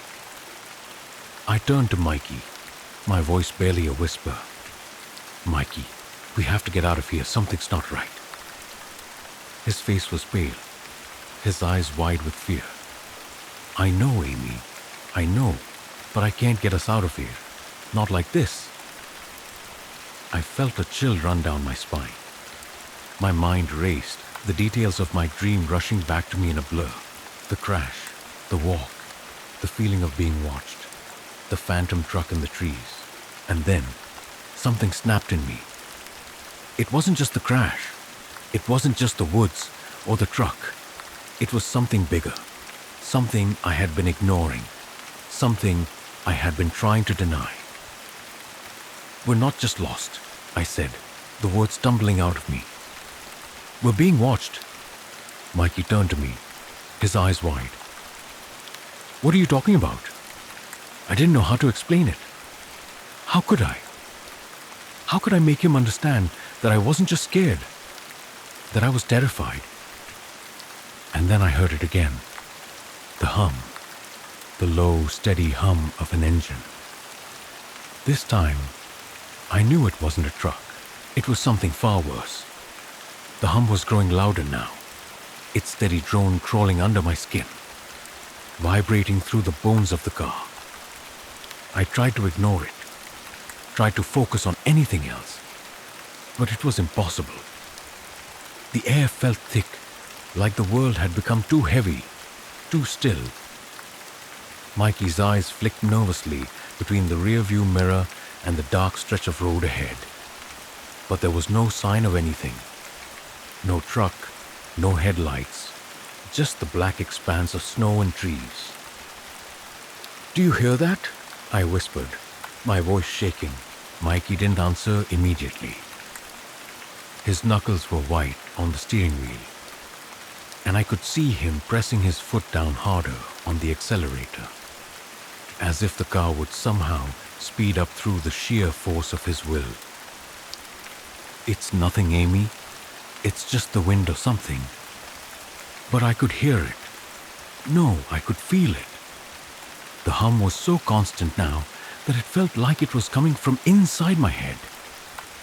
It wasn't the wind. The wind didn't sound like that. It was mechanical, deep, a pulsing noise that seemed to come from all directions at once, like something was moving through the air.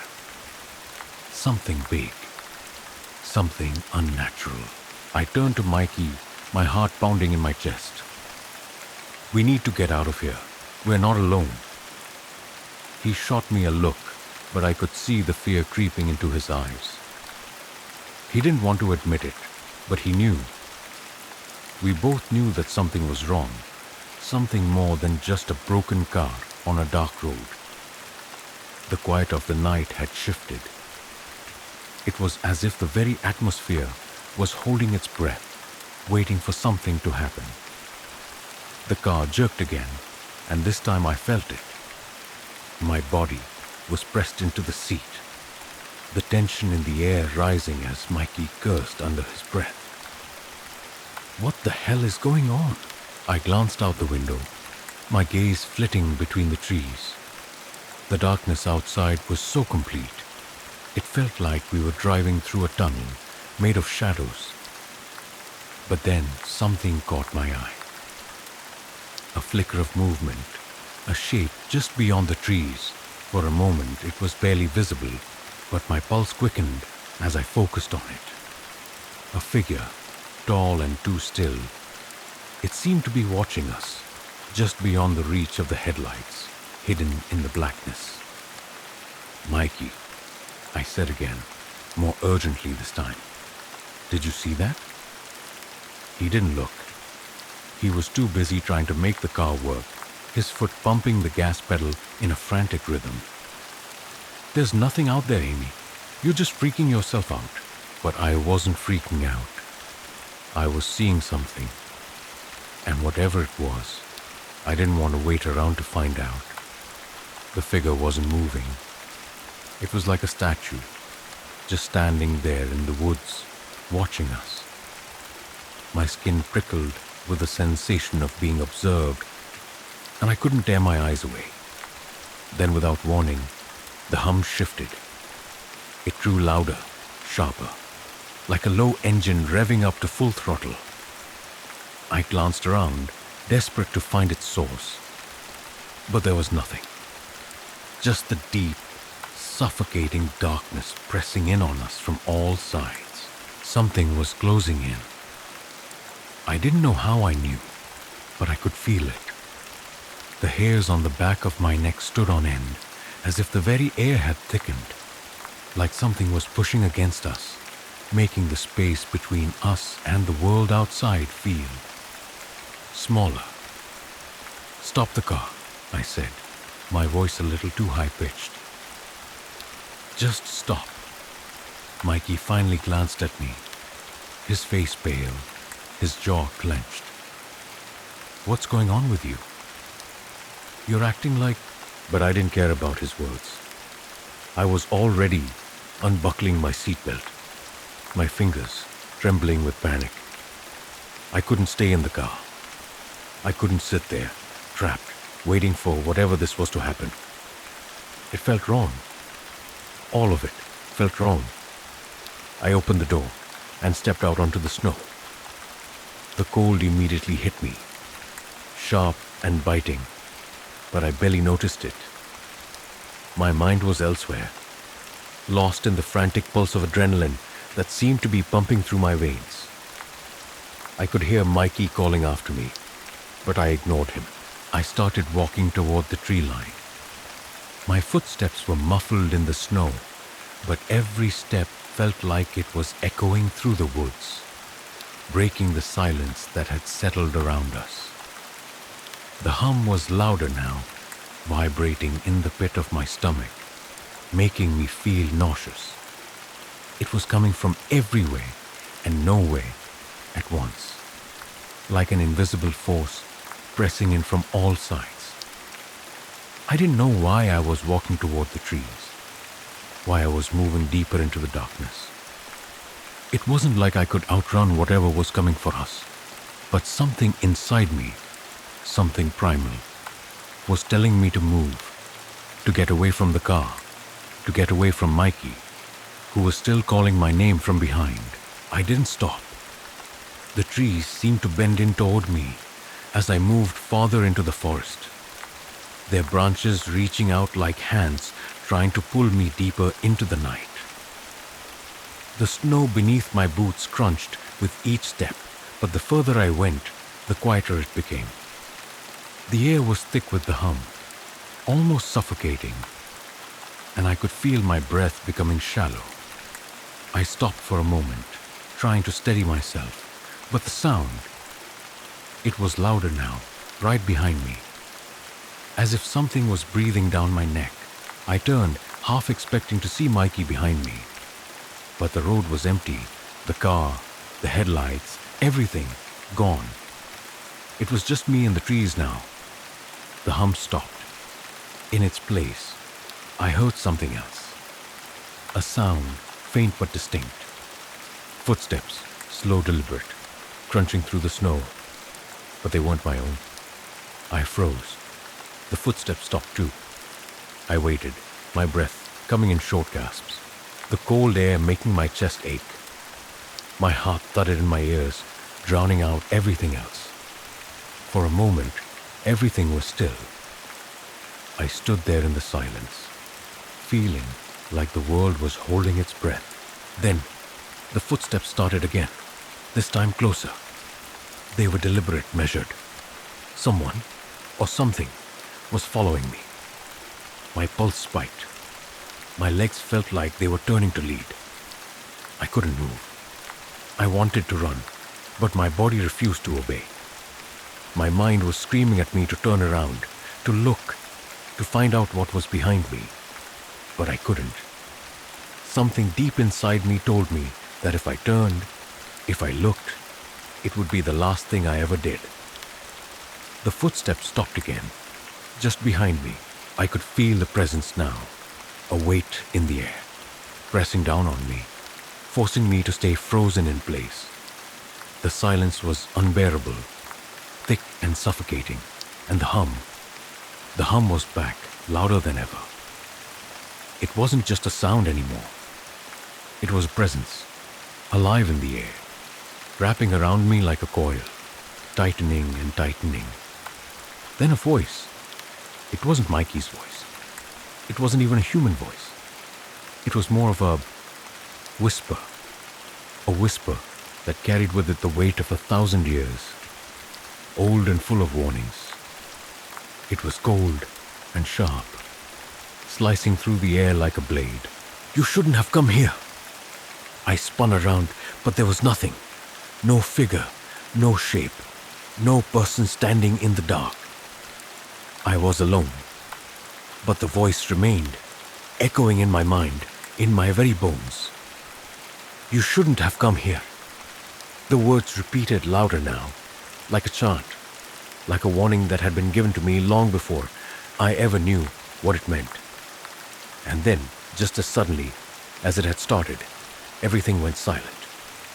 The hum, the footsteps, the voice, it all disappeared, leaving me standing there, breathless and trembling, alone in the dark. Story 5. The Golden Book of Death. I've always been the kind of person who finds comfort in the ordinary. You know, the familiar places, the same old routines. It's easier that way. No surprises, no sudden shifts.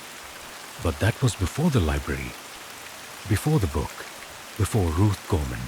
It was a Wednesday afternoon when I stumbled across the trapdoor. I didn't even know it existed until I was in the old library's basement, staring down at its rusty iron hinges. I had been coming to this library for years, though never in the basement. It was a place filled with dust and forgotten books. The kind of place you only visit when you're looking for something specific, something old. And there was nothing in this place that ever caught my interest. At least not until that moment. Addie, Milo, and Henry were with me as usual, but it was Milo who found the trapdoor. He had been rooting around in the corners, trying to find something interesting, and then suddenly stopped. His voice was different when he spoke, almost hushed, as if he had just uncovered some kind of forbidden treasure. "Hey, Evan, look at this." I followed his gaze, and there it was. The trapdoor. It wasn't anything fancy, just a wooden slab, half hidden under an old rug. If you weren't paying attention, you would have missed it entirely.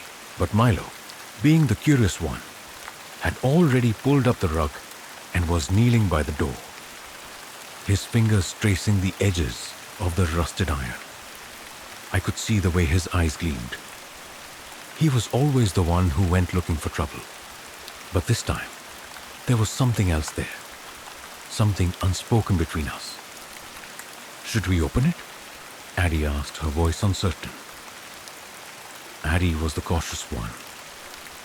She always second-guessed herself, never jumping in head first. Henry, on the other hand, was already peering around the basement, his hand on the door, as if he had been here before. "This place is full of old junk," he muttered, almost to himself. "I've seen it before. It's probably just some old storage space." But even then we knew something was off. Milo was already prying at the hinges, and with a sharp creak, the door opened, revealing the darkness below. I should have stopped him. I should have said something. But instead, I found myself stepping forward, the excitement of discovering something unknown overriding any sense of caution. A rush of adrenaline surged through me. We had found it, the hidden part of the library no one had ever bothered to explore. The basement smelled like musty paper, damp stone, and dust. My shoes scraped against the floor as I followed Milo down the narrow stairs. The air was thick, cool, almost stale, but with a strange undertone to it, like something was waiting just out of reach. At the bottom of the stairs, we all stood frozen. The room was small, packed with old furniture and boxes. The smell of decay was overpowering, but it wasn't the stale scent of forgotten items. There was something else. A sharp metallic scent, faint but undeniable. I couldn't place it, but it gnawed at the edges of my thoughts. The basement was cluttered with shelves, stacks of books, and boxes piled high. Nothing too remarkable, at least not at first glance. But as we ventured deeper into the room, I noticed a bookcase at the far corner. It stood out, old dark wood with an intricate design carved into the edges. Milo, always the first to touch anything, made a beeline for it. "Hey, check this out," he called to us. I walked over, Addie trailing behind me. Milo was already pulling at one of the books, but his hand stopped mid-reach. His eyes widened, and for the first time, I could see a flicker of something like fear in them. I. He trailed off, his voice thin. This doesn't feel right. I pushed past him, curious, and glanced at the book he was holding. The spine was cracked, the pages yellowed with age, but the title, engraved in gold, was unmistakable. The Golden Book of Death. A strange chill crawled down my spine at the words. The title felt like a warning, like it had been put there to stop me from picking it up. But, against better judgment, I reached for it. The moment my fingers brushed against the cover, the room seemed to shift. The air grew colder, denser. The metallic smell intensified, and I could almost hear the faintest whisper, like a distant voice, speaking just out of reach. I jerked my hand back, heart racing, but then Milo, Addie, and Henry were all there, their eyes locked on the book. No one spoke for a moment. There was a shared understanding between us. We didn't want to admit it, but we all felt it.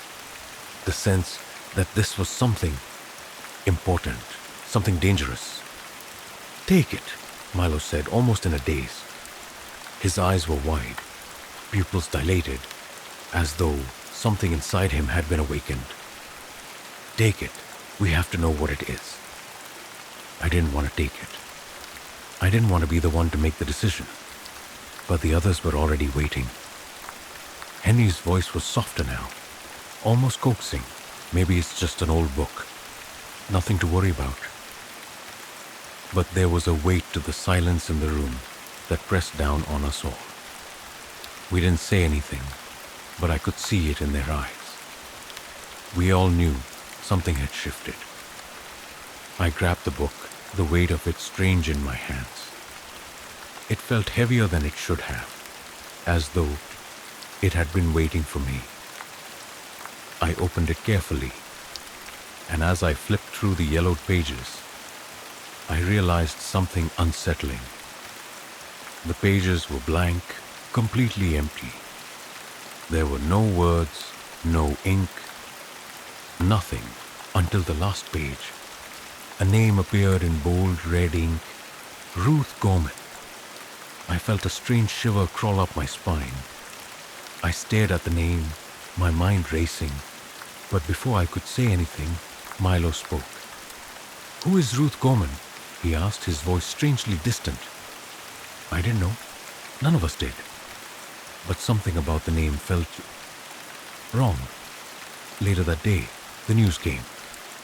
Ruth Gorman, a woman he had never heard of, had died of a heart attack. At that moment, I realized the book wasn't empty, and I knew that we had uncovered something much darker than we could ever have imagined. I should have thrown the book away. I should have burned it, buried it, or handed it over to someone who would have known what to do. But I didn't. None of us did. We couldn't. It was as if the book had claimed us the moment we touched it. Like it knew we would be too curious to let it go. And now that it had shown us Ruth Gorman's name, we couldn't just walk away. I barely slept that night. Every time I closed my eyes, the name Ruth Gorman swirled around in my mind. I couldn't shake it. I kept thinking about how she had died that day, just hours after I'd seen her name appear in the book. Heart attack, the news report said. Sudden. No one had been expecting it. It's strange, isn't it? How quickly a life can end, just like that. One moment, Ruth Gorman is going about her day, and the next, she's gone. The book's prediction, if you could call it that, had come true. I didn't want to believe it. I told myself it was just coincidence. I wanted to walk away from it, forget I'd ever seen the book. But that night, after I lay in bed staring at the ceiling, I knew it was impossible. The book hadn't just predicted Ruth's death. It had told me how she would die. That was the part that shook me to my core. I couldn't explain it. How the book knew. The next morning, I couldn't help myself. I grabbed the book again, this time with trembling hands. I wasn't sure why I needed to open it. Maybe I just wanted to see if anything else would happen, if the name would appear again. Or maybe I wanted to be wrong. I wanted to prove to myself that there was no supernatural force at play, no curse, no fate, just coincidence. But when I opened the book, it was already waiting for me. Another name. Robert Tinsel. The ink was fresh, dark red, almost like it had been written in blood. And beneath the name, a date appeared. Yesterday's date. I stared at it for a moment, unsure what to do. I wasn't sure why, but a strange dread began to gnaw at the pit of my stomach. Robert Tinsel. I didn't know who he was, but that didn't matter. I couldn't ignore it anymore. I had to know if the book was right again. I slammed the book shut and grabbed my phone, scrolling through the news. My heart stopped when I saw it. The headline, "Fatal Car Crash, Claims the Lives of Robert and Jeanette Tinsel." The same day the name had appeared in the book, I sat there for a long time, my mind racing. My hands felt clammy as I held the phone. Robert and Jeanette Tinsel, two people I'd never met, yet I had just witnessed their deaths in the pages of that book. How was it even possible? How could a book predict something like this? I felt a deep sense of unease settle over me. The world was starting to shift, and I wasn't sure if I could trust anything anymore. Milo, Henry, and Addie needed to know. I wasn't going to go through this alone. I met up with them at the diner later that afternoon, each of them looking more tired than the last time I'd seen them. I hadn't talked to any of them since the night we'd found the book. Addie's eyes were wide, her face pale. She looked like she hadn't slept in days. Milo, usually so confident, was shifting in his seat, unable to meet anyone's gaze. I threw the book onto the table, and it felt like the entire room stilled. Their eyes widened, and I could almost hear the thoughts swirling in their heads. They'd felt it too, this creeping, undeniable fear. "Evan, what's going on?" Addie asked, her voice shaking. I looked at her, then at Milo and Henry. "You need to see this." Milo was the first to reach for the book. His fingers hovered above it for a moment. Then he opened it. His face went white when he saw the name. He flipped through the pages quickly, his hands shaking as he searched for something. He stopped suddenly, his breath catching in his throat. It's real," he whispered. "Robert Tinsel," I said. "The book predicted it. It told me his name, and then I saw the crash on the news." Henry leaned forward, his brow furrowed. "So what? This is some kind of sick joke. The book is predicting deaths." "It's not a joke," I said, my voice low, tense. It's something else. I don't know how, but it's showing us when people are going to die. And how. The colors. They mean something." Milo looked at me, his eyes wide. "What do you mean, colors?" I reached into my bag and pulled out the book. I flipped it open to the next page. "See this?" I pointed to the page. "This is Robert Tinsel's name, but look at the color of the ink." It was red, the same as Ruth Coleman's, a dark, blood-red ink. "Red means car accident," I explained. When I looked at the page, I knew he was going to die in a crash, and that's exactly what happened. Addie recoiled slightly, her hand clutching the edge of the table. That's insane." "I know," I said, running a hand through my hair. "But it's real, and it's happening. I don't know how, but it's happening." The table went silent for a long time. The clink of silverware, the low hum of the diner, all faded into the background as the weight of what we were talking about sank in. None of us knew what to say. Finally, it was Henry who spoke. What happens next? What do we do? I stared at the book in my hands. The silver ink from the previous night still haunted me. It was Evan's name, and it still sat there, untouched.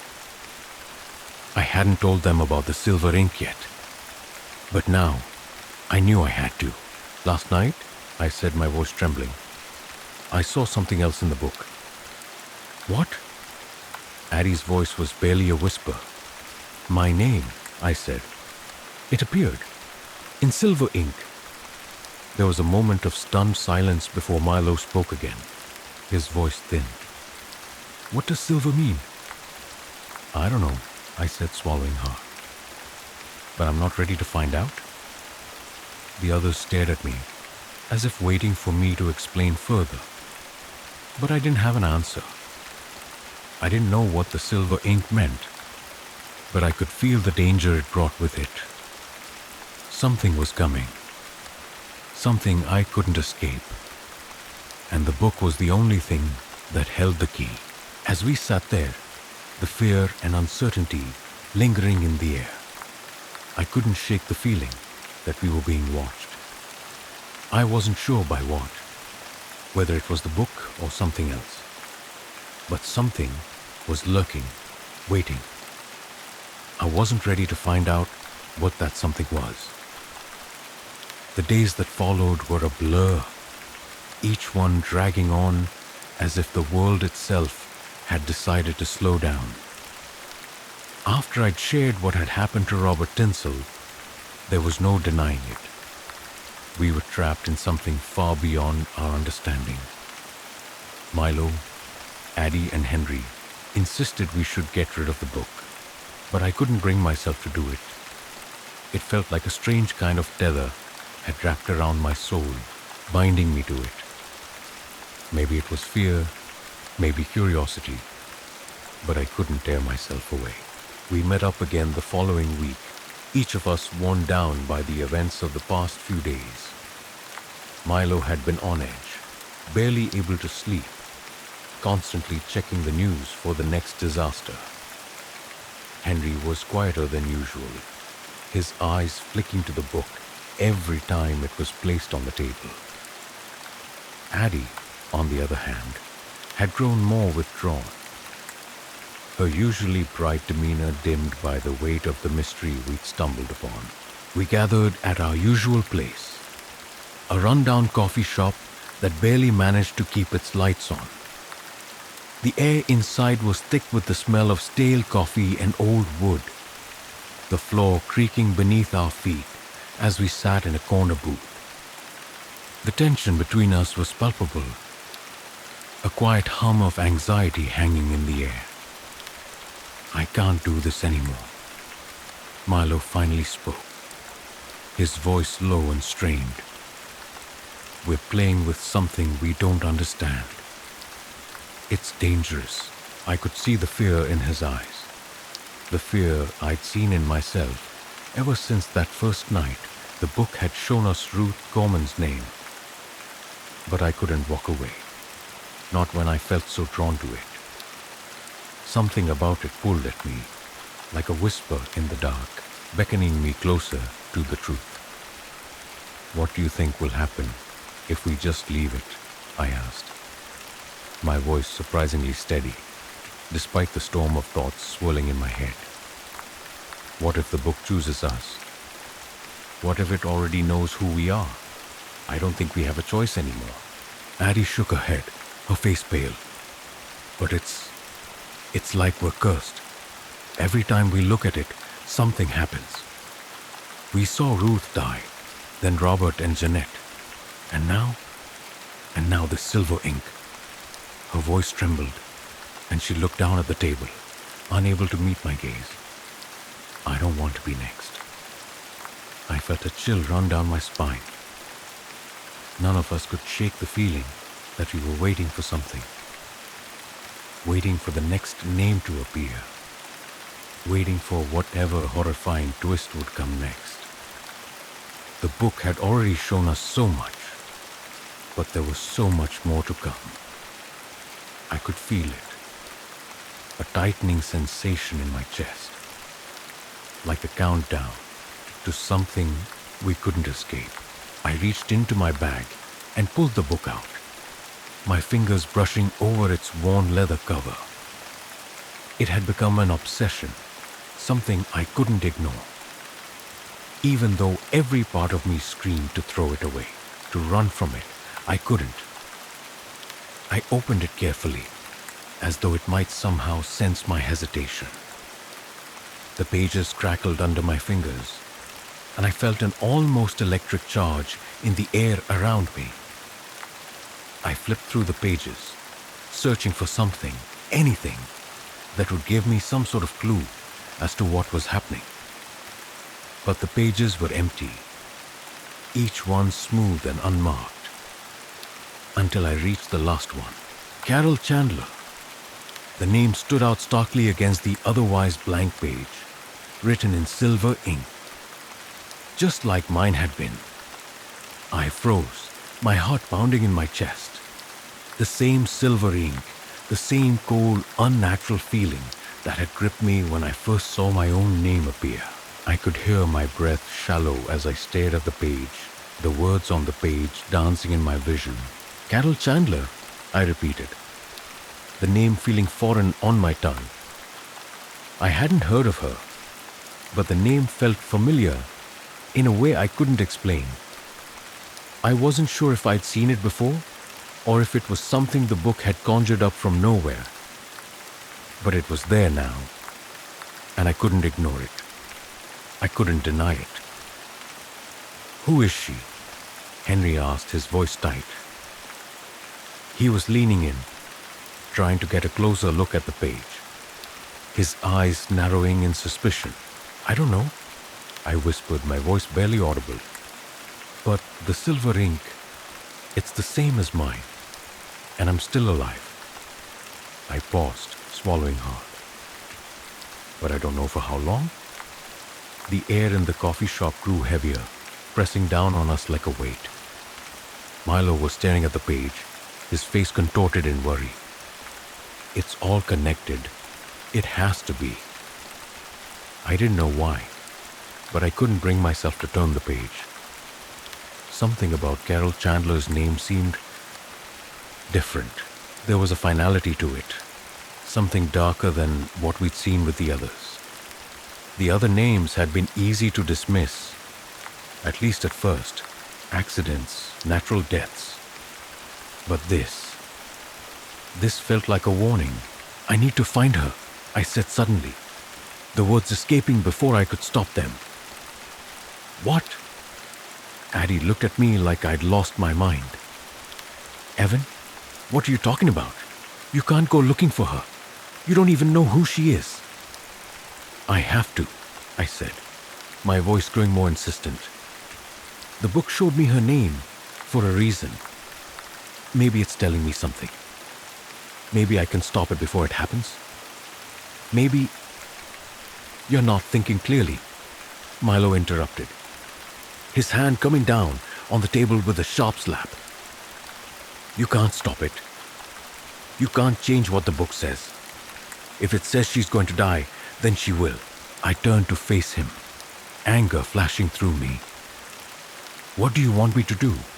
Just sit here and wait for it to happen?" "I won't do that. I need to find her. I need to understand what this is." The room was silent, the weight of the moment pressing down on all of us. I could feel their eyes on me, their judgment and fear hanging in the air, but I didn't care anymore. I had to know. I stood up suddenly, my chair scraping against the floor. I could feel the others watching me, but I didn't stop. I couldn't. I was already moving toward the door when Addie's voice reached me. "Evan, don't do this," she called. But I didn't turn back. I had to find Carol Chandler. I had to know why her name had appeared in the book. I had to understand what was happening. And maybe, just maybe, I could stop whatever was coming. Story 6. Ink to the Bone. I never thought a tattoo would change my life. I don't know why I ever thought it would be a release or a catharsis. I've always been the kind of person who holds things in, never says too much, never speaks my mind. My thoughts have always stayed behind the curtain of politeness, never revealing the truth I carry. I guess that's why it felt like it was time to get one. Something permanent. Something to anchor the chaos in my head. It started with a conversation at work. Murray, my boss, a man who's every inch the corporate devil, had that look in his eyes when he leaned across my desk. The kind of look you get when they want something from you, but they've already decided you're disposable. He spoke about the new developments, suburban sprawl, cookie-cutter houses stretching as far as the eye could see. He was thrilled about it, all profits and percentages, but it made me sick. Every new construction felt like a wound in the earth, something we'd have to answer for one day. You still going on about your environmental concerns, Andy? Murray asked, eyes twinkling with a mix of amusement and disdain. Of course I am, I replied, trying to keep the frustration from creeping into my voice. Don't waste your breath, Andy. People don't care about trees and animals when they've got a new home to move into. He shook his head, then added, almost as an afterthought, you're good at the numbers, but you've got to stop preaching. That's when I thought about it. Getting a tattoo. I'd been thinking about it for years, but had always found an excuse not to. It would be a statement, right? A way to make my frustration tangible, to take something that gnawed at my soul and make it permanent. I could get it on my arm, where I'd see it all the time. Maybe it would help me feel more in control of things. Maybe it would stop the gnawing, like holding the leash to something wild inside of me. I had no real plan, no design picked out. But I knew what I wanted it to say, even if I couldn't articulate it.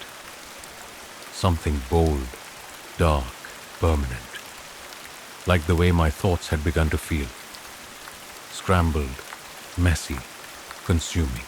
I went to a parlor that had been recommended by a friend. When I walked in, the smell of ink and disinfectant hit me immediately, and I felt a rush of anxiety. It was late in the afternoon, and the place was quiet. The hum of the machines was oddly soothing, like the faint sound of a heartbeat. There was a man behind the counter, tall and heavily tattooed, his arms covered in designs I couldn't decipher. He looked me up and down, sizing me up, as if trying to figure out whether I belonged here. First time? He asked, his voice rough. Yeah, I answered. I want something simple, something black. He raised an eyebrow, motioning me to a chair. Black's good. It's timeless. I told him I wanted a tribal design, something minimal. I wasn't sure what I was asking for, but he seemed to understand. The tattoo artist nodded, disappeared into the back for a moment, and came back with a sketch. It was a winding black design, curving around a person's arm like a snake, sharp edges and fluid lines. It seemed perfect, like it was made for me. Something like this? He asked. I studied it for a moment. The lines seemed to echo the tension in my chest, the feeling that something inside me was coiled, ready to strike. It was clean, simple, but dark. The artist seemed to know what I needed, even if I wasn't sure. I nodded. Yeah, let's do it. As the needle first pressed against my skin, I felt an odd mix of pain and relief. It was sharp, intense, and not at all what I had imagined. The sound of the needle buzzing was like a distant warning, like I had stepped into a space I couldn't retreat from. With each line, I felt the tattoo pull something out of me, something I didn't understand. I tried to focus on something, anything, but the pain was a constant reminder that I was here, doing something that would leave a mark on my life. The artist was quiet, his hands steady, but I could feel the tension building in the room. It wasn't just the tattoo anymore. It was everything, the weight of my life pressing against me. When the session was over, the artist stepped back, letting the design settle. My arm looked different. The tattoo was wrapped around it, dark and bold. A line of ink that had been etched into me. "That's a good one," he said, cleaning up the area. "You'll want to take care of it. Don't let it get infected." I nodded absently, too lost in my own head to respond. It didn't make sense, but the tattoo already felt wrong. Not in a bad way, but in a way that reminded me of how easily something small can spiral out of control, like a tiny crack in the foundation of a house. You don't notice it at first, but give it time, and it'll tear everything down. When I got home, Samantha barely looked up from her phone when I walked through the door. She was sitting on the couch, eyes fixed on the screen, a faint smile playing on her lips. It wasn't the smile I knew, the one that used to make my heart skip. This one was distant, disconnected. "Hey," I said, holding out my arm to show her the tattoo. She glanced at it for a moment, then back to her phone. "Looks good, I guess." I felt a lump form in my throat, but I swallowed it down. It wasn't about the tattoo anymore, was it? It was about everything else. The way we had drifted, the way she barely noticed me now. I walked past her, feeling the weight of the ink against my skin. It was still raw, still tender, but as I stared at the tattoo, something strange began to happen. I couldn't shake the feeling that it was changing. Not physically, but mentally. Like it was expanding, growing inside me, twisting with every thought I had. It wasn't enough to just have it on my arm anymore. I could feel it, deep down, gnawing at the edges of my mind, spreading, like it was alive. The tattoo wasn't just a design anymore. It was a part of me, a part of this dark, growing thing inside of me that I couldn't control. And for the first time, I wondered if I had made a mistake. It wasn't just that the tattoo began to itch. It was the kind of itch that you couldn't scratch away, no matter how much you tried. It was like my skin had turned into a foreign surface, stretched thin, and the ink was burning its way deeper into me, wrapping around the muscle and bone, fusing with my very essence. At first, I thought it was just a natural reaction to the tattoo healing. But that didn't explain the tightness in my arm or the way the lines seemed to pulse, faintly beneath my skin. I woke up that first morning after the tattoo feeling like something had changed. I wasn't sure what, but the sensation was undeniable. The world seemed heavier, quieter somehow. I couldn't focus on anything for too long, and even the sound of my daughter, Mani, eating breakfast at the kitchen table made my nerves jittery. She was chewing loudly, each bite of cereal amplified in the stillness of the morning. "Dad, you're looking at your arm like it's going to bite you," she said, breaking the silence. Her voice was dry, like she didn't care, which only made the tension in the room more suffocating. I glanced down at my arm. The tattoo now fully healed, had already begun to shift in a way I hadn't expected. The lines were still sharp, but the curve of the design, the way it twisted around my bicep, had expanded. It was subtle at first, just a fraction of an inch, but it was enough to make me sit up straighter in my chair. "Everything okay, Dad?" Mani asked again, her eyes narrowing with concern that didn't quite reach her face. She had that look, like she was asking, but she didn't really care if I answered. "Yeah," I muttered, but my voice sounded hollow, even to me. "Just tired." The breakfast table felt too small for the weight pressing down on me. Every bite I took tasted wrong, flat, like I was chewing on something that didn't belong. I didn't feel sick, not physically, but my insides were twisted. Something inside me felt like it was being stretched to its limits, and I couldn't figure out why. I decided to go to work early. Maybe I could shake the strange feeling off if I kept moving. But as soon as I stepped into the office, things didn't feel right. The fluorescent lights buzzed overhead, casting a cold, harsh glow on everything. But it wasn't just the lights. The air seemed thick, like something was pressing down on it, pushing the space around me to feel smaller, more suffocating. Murray was already at his desk when I walked in. His suit was the same as always, perfectly tailored, perfectly pressed. But there was something about him that day that made my skin crawl. He glanced up at me as I approached his office, his face splitting into that practiced, condescending smile. "Andy," he said, his voice too smooth, too rehearsed. "Glad you could make it early. We've got a lot of work to do. There's a meeting in 10 minutes, and I need you to be on top of things."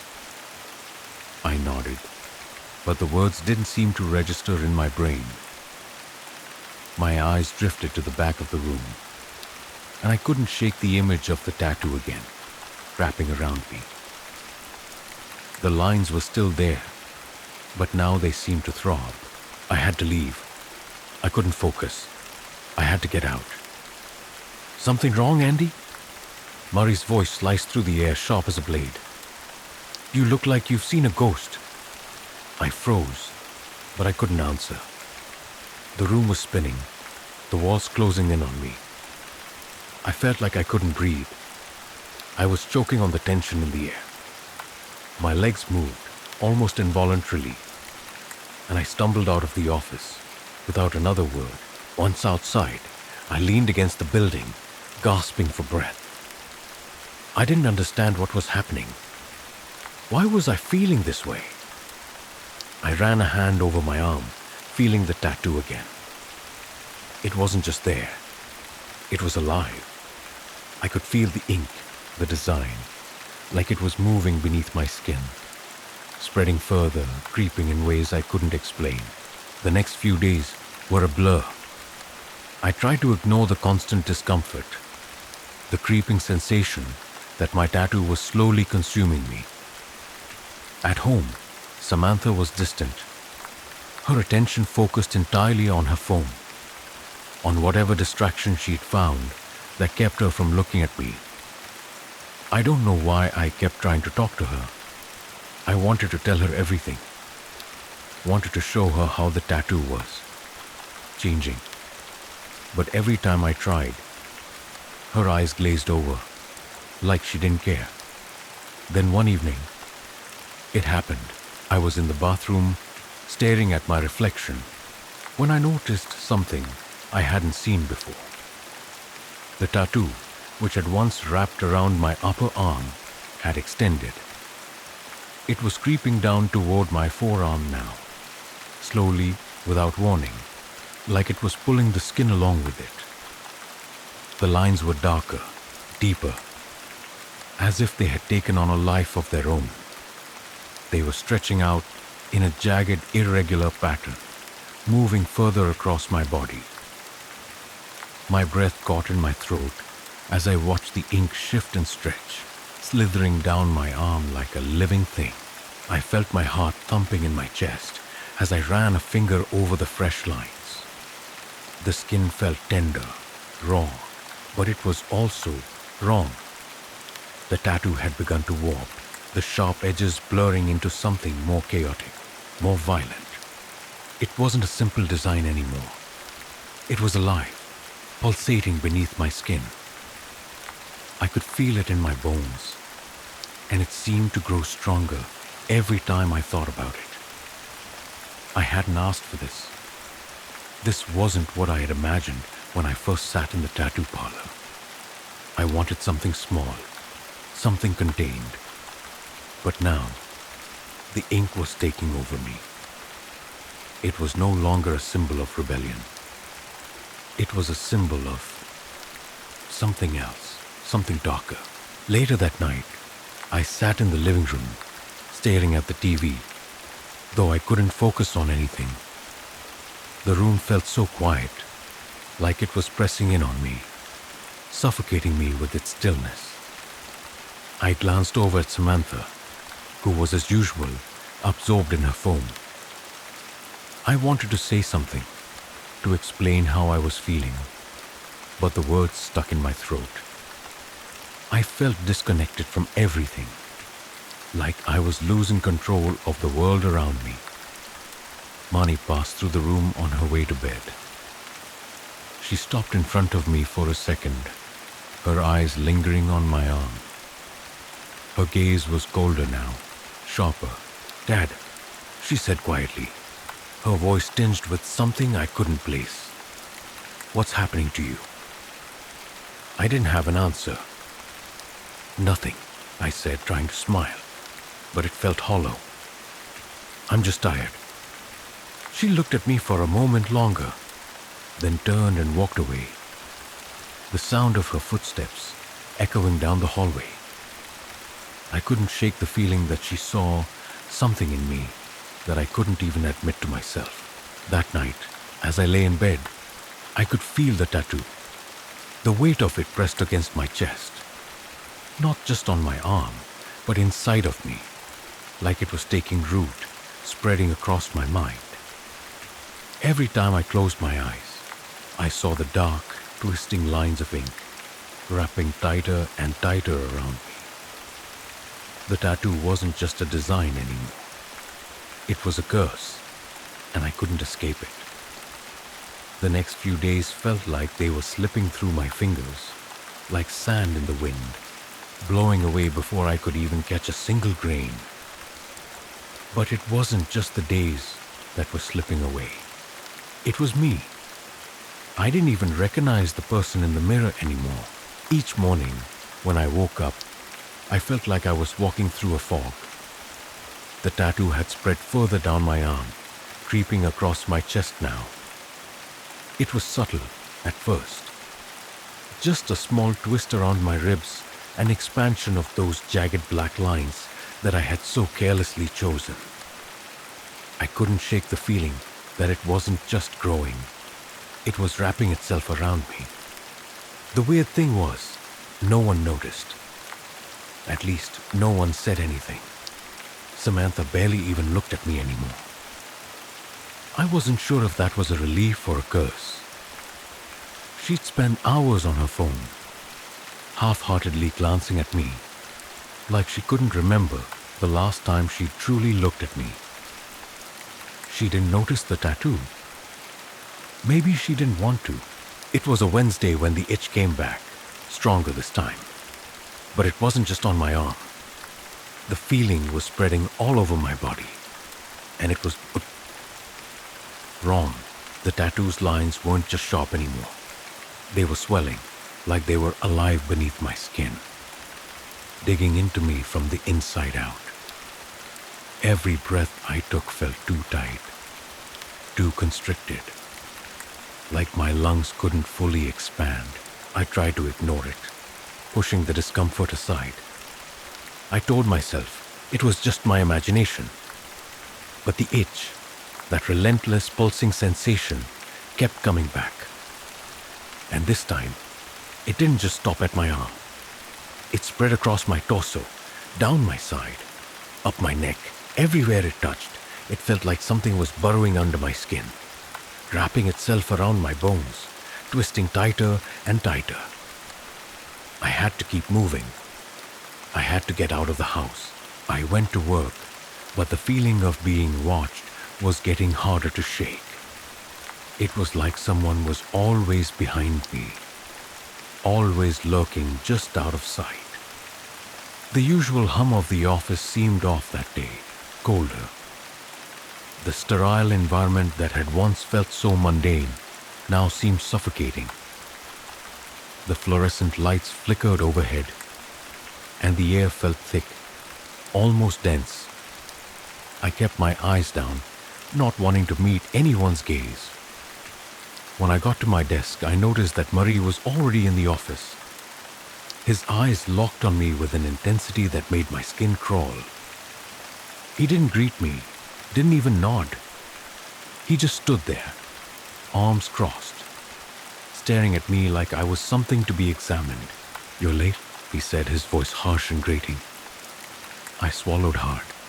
"Sorry, just had a lot on my mind."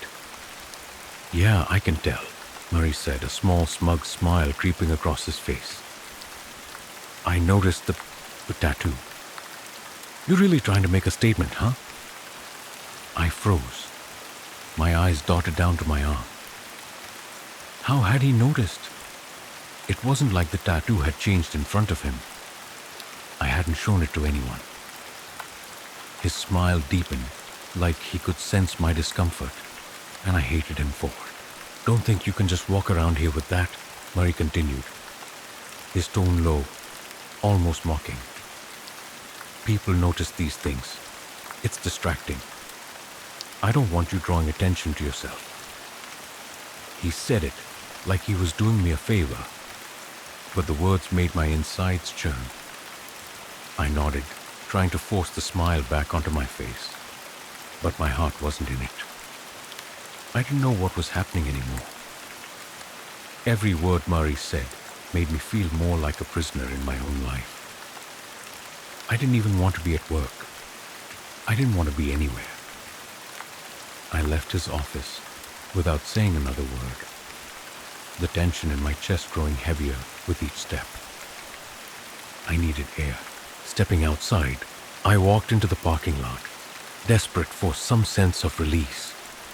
But even the wide open space didn't help. I felt trapped.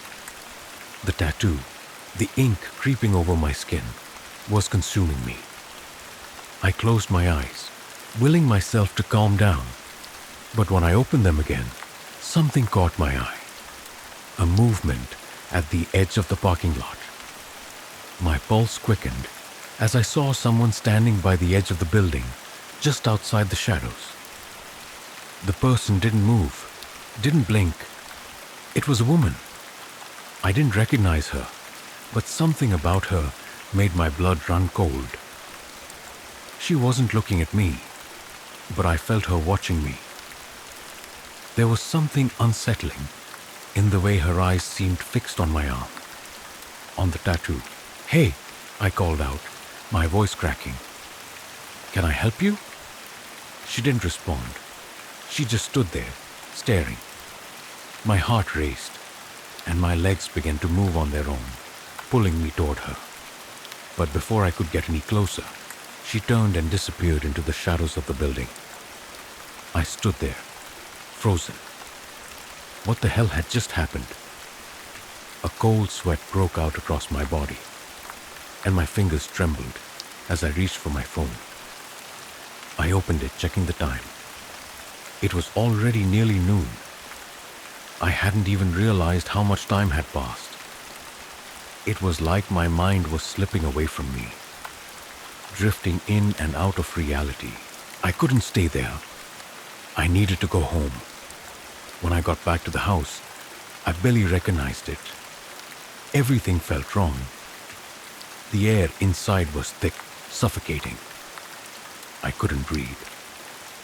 I went straight to the bathroom and turned on the light. My reflection in the mirror was pale, my eyes sunken. the tattoo spreading. It was no longer confined to just my arm. It was climbing across my chest now, wrapping around my ribs, snaking up toward my neck. I reached for the faucet, splashing cold water on my face. But it didn't help. The water was too cold, too sharp. It felt like it was cutting into me, like everything around me was turning against me. I gripped the sink, my knuckles white, trying to steady myself. A knock at the door. I didn't move, didn't answer. My heart was pounding too loudly, drowning out everything else. But then the knock came again, more insistent this time. "Samantha?" I called out, my voice shaky. "Is that you?" No answer. The door swung open. It wasn't Samantha standing there. It was Marnie. Her face was blank, her expression cold, distant. She didn't say anything. She just stood there, her eyes scanning me, the silence stretching between us like a thick rope. "Dad?" she whispered, her voice barely audible. "What's happening to you?" I didn't answer. I couldn't. I could feel the tattoo now, its dark presence crawling beneath my skin, tightening, suffocating me. The lines were no longer just ink. They were part of me, and I couldn't escape them. And worse, I didn't want to. I had no idea what was happening to me, but I knew one thing for sure. It was only gonna get worse. Story 7. Cold Escape. I always told myself I'd never end up like this. Never again. But here I am, standing in the middle of a storm that's ripping through the night like it's got a mind of its own. The rain doesn't let up. It slashes at my face in sharp, icy needles, soaking me through in seconds. I shiver, feeling like I'm about to drown. But it's not just the water that makes me want to crawl into a hole and stay there. It's the feeling, the gnawing, suffocating weight of regret that's been my constant companion for as long as I can remember. I should have never gotten into that last relationship. My mind tries to fight back the memory, but it's hard. It's hard when the pain is still so fresh, so raw. And no matter how much I try to escape it, the cycle always pulls me back. I've always been too trusting, too eager to believe in the good in people, even when I knew, deep down, they were just waiting to tear me apart. I stand under the shelter of a broken-down bus stop. The roof's barely holding up, the metal frame twisted and corroded. The kind of thing you only find in a place like this. Middle of nowhere, tucked away in the rain-slick hills of nowhere, America. I can barely hear myself think over the downpour. But it doesn't matter. My thoughts are so loud inside my head that the world could fall away and I wouldn't notice. The wind howls through the trees nearby, making the night feel even colder than it is. I should have kept moving. I know that.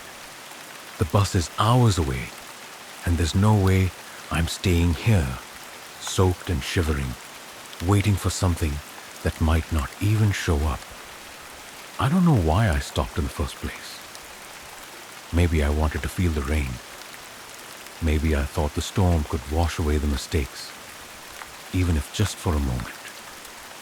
I stare at the endless wet road ahead. There's nothing but darkness. And in that darkness, I catch a glimpse of headlights in the distance. I freeze, squinting into the wet gloom. A car. A truck maybe? It's heading in my direction, cutting through the fog like a predator on the prowl. I don't know why I don't move. Maybe I'm hoping it'll pass by. Maybe I'm not sure if I even want help. If I can trust anyone anymore. Trusting people has only ever led to one thing. The truck slows as it approaches, the tires humming over the wet pavement. It's an old, battered thing. but it looks like it's seen its fair share of miles.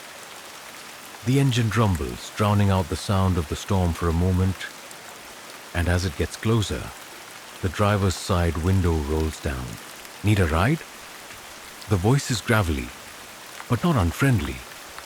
I can't see his face clearly, just the shadowed outline of a man in a baseball cap. I hesitate, the rain hammering against my skin, making it harder to think straight. What do I do? What do I say? I'm not looking for any trouble, I mutter, instinct kicking in. I take a cautious step back, my wet shoes slipping against the slick pavement.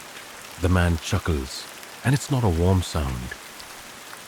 I'm not here to cause trouble, just trying to help out a lost soul. I feel a flicker of something, an instinct, a warning, but it's quickly drowned by the cold. The truck's warmth calls to me, but it's not enough to erase the unease that crawls up my spine. I take a deep breath, trying to steady my shaking hands. I can't stand here forever. Where are you headed? I ask, voice barely above a whisper. Nowhere special, he replies, a slight smile tugging at the corner of his mouth. There's something off about it. Too much of a grin, like he's hiding something behind it. But his eyes are kind, or at least they seem to be. Hard to tell in the dim light. I need to move, away from here. The thought slams into me, and I don't know why I don't just say no. I should walk away, keep my distance. But the storm is relentless, and the truck looks like a safe haven. I can't feel my fingers anymore, my skin stinging from the cold. I step forward. How far are you going? Far enough, he says, giving me a little nod. Enough for you to dry off. Something about the way he says it makes the hairs on the back of my neck prickle. But I climb in anyway. I tell myself, I'm just being paranoid. Nothing is going to happen. I can handle myself. The truck smells of old leather and stale cigarette smoke. The heat is cranked up high, blasting my wet clothes dry in an instant. The radio crackles, but it's not loud enough to drown out the uncomfortable silence between us. I try to relax, but there's something about the man's presence that makes my skin itch. His hands are steady on the wheel, but I notice the way he keeps glancing at me from the corner of his eye, like he's sizing me up. Name's Nick, he finally says, breaking the silence. His voice is deeper now, smooth and calm, but there's a tightness to it that unsettles me. I nod, trying to seem casual, but my heart's pounding in my chest, the pulse in my throat loud enough to echo in my ears. Gretchen. He nods. Nice to meet you, Gretchen. The road is long, winding through the hills, the trees pressing in on both sides like they're trying to suffocate the truck. I don't know how long we've been driving, but it feels like time slipping away in these miles of blacktop. And the world outside is nothing but shadows. The truck turns off the main road, heading down a dirt path, and the ground under the tires shifts.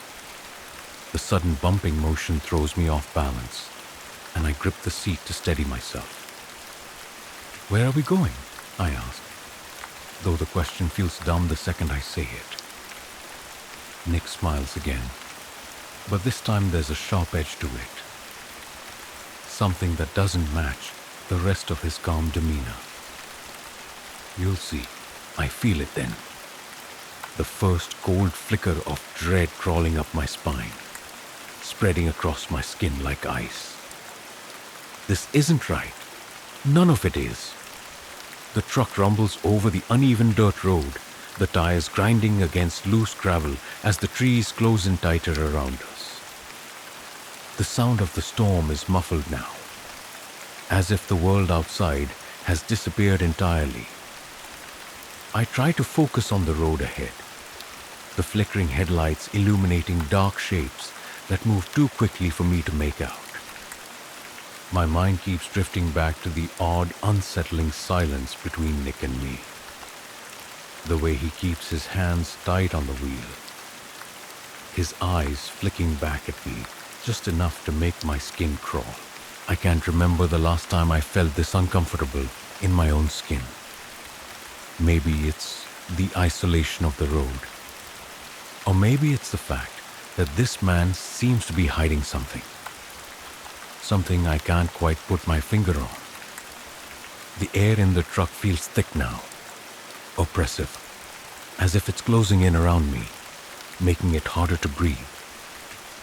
Each breath I take seems louder than the last, my heartbeat echoing in my ears. How far are we?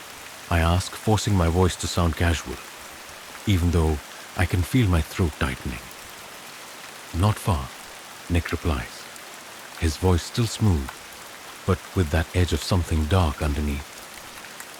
You'll see, I nod, gripping the seat in a silent attempt to steady myself. The weight of the moment is heavy, and every mile we travel feels like it's pulling me deeper into something I can't escape. My gut twists. I should have stayed in that damn bus stop. I should have walked away. But it's too late now.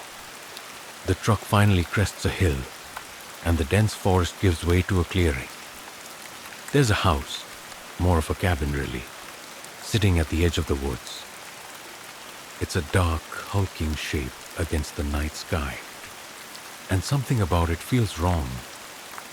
The roof is sagging in places, the windows broken, and there's a flickering light inside, casting an eerie glow onto the wet ground. Nick doesn't slow down as we approach. He steers the truck up the long gravel driveway, the crunch of the tires, the only sound breaking through the silence. I try to steady my breathing, my eyes fixed on the cabin, as the truck comes to a stop in front of the door. "You're here," Nick says, glancing over at me with that unsettling grin of his. "This is home." The words hang in the air like a threat. I don't move. I just stare at the cabin, my heart racing. The place looks abandoned, forgotten, even. My instincts scream at me to leave, to get out of here while I still can. But I can't bring myself to open the door. It feels like the world has narrowed to just this moment. Everything else, the storm, the bus stop, even the road we came down, seems so far away now. Nick opens the door and steps out, the creak of the truck's suspension making me jump. I glance over at him as he walks around to the passenger side and opens my door. His movements are fluid, too calm, too deliberate. "Come on," he says. "You're gonna freeze to death out here." I don't know why I get out. Maybe it's the cold that finally pushes me into action. Or maybe it's just the overwhelming need to be out of the truck. But I stand and follow him up to the door, my feet heavy on the wet ground. Inside, the cabin smells like stale air and old wood, like it's been sitting here for years. Untouched, the flickering light comes from a single lamp in the corner, casting long shadows across the room. The walls are bare, save for a few rusty hooks and an old coat hanging in the corner. There's a fireplace, but no fire, just an empty hearth. Nick shuts the door behind me, and the sound of the rain outside is suddenly muffled, like it's being absorbed by the thick walls. The silence is almost suffocating. "Make yourself comfortable," he says, his voice low, almost too pleasant. "I'll be right back." I don't move. I just stand there, taking in the room. There's nothing about this place that feels right. I can feel my heart in my throat as my eyes flick over the details. The bloodstains on the floor, the faint smell of something foul that I can't quite place. Nick disappears into another room, and I take a step forward, my eyes searching for an exit. There isn't one. The windows are small, covered in grime, and the door is just a solid, unyielding mass of wood. I can't even hear the storm anymore. Just the sound of my own breathing, shallow and quick. I move towards the small, rickety chair by the fireplace, the one that looks like it hasn't been sat in for years. As I sit, I notice the cool, slick feel of something underneath me, a dampness I didn't expect. I glance down. There's a faint, dark stain on the seat of the chair. It's old, but still fresh enough to make me sick. Before I can process what it is, I hear Nick's footsteps returning. He's carrying something in his hands. A heavy metal cooler. "You look cold," he says, his grin widening, if possible. "This'll help." He places the cooler on the ground beside me, and I watch as he opens the lid, revealing what's inside. The smell hits me first, sharp, rancid, like something dead. I recoil instinctively, my stomach lurching. Inside the cooler is a thick layer of ice, but it's not the ice that makes me freeze in place. It's the blood. A lot of it. Too much. The blood is red and dark, staining the ice, dripping from the side of the cooler. There are pieces of clothing too, torn, stained, scattered among the ice. I can't look away. Nick's voice breaks through my daze. "You need to cool off, Gretchen. It's just a precaution." I don't understand. But then he reaches into the cooler, grabbing a thick piece of fabric, and before I know what's happening, he pushes me toward it. "Get in!" I stumble backward, trying to make sense of what's happening. "What the hell are you talking about?" My voice cracks, but I force myself to stay calm, to keep from panicking. He grabs me by the arm too strong, too quick. I said, "Get in." My body moves on instinct before my mind can catch up, and I find myself shoved into the cooler, the icy cold wrapping around me. The smell of blood makes my stomach churn, but I can't focus on that. I need to get out of here. I need to escape. The lid closes over me with a muffled thud, leaving me in darkness, cold, alone. I hear his footsteps fading, and the cabin's door creaks shut. The panic starts to rise, but I force it back down, breathing in slow, deep breaths. This isn't the first time I've been trapped. This isn't the first time I've been shoved into a situation where I had to fight. I think of my mother. Her voice, her strength. I won't let him do this to me. I won't let myself be a victim again. The truck's engine rumbles to life beneath me, its steady purr somehow calming in the chaos of my thoughts. I'm behind the wheel now, gripping the steering wheel so tight my knuckles feel like they might split open. The truck feels strange in my hands, like it doesn't belong to me, like I'm not meant to be here. But I'm here. I'm in control. For the first time in too long, I'm in control.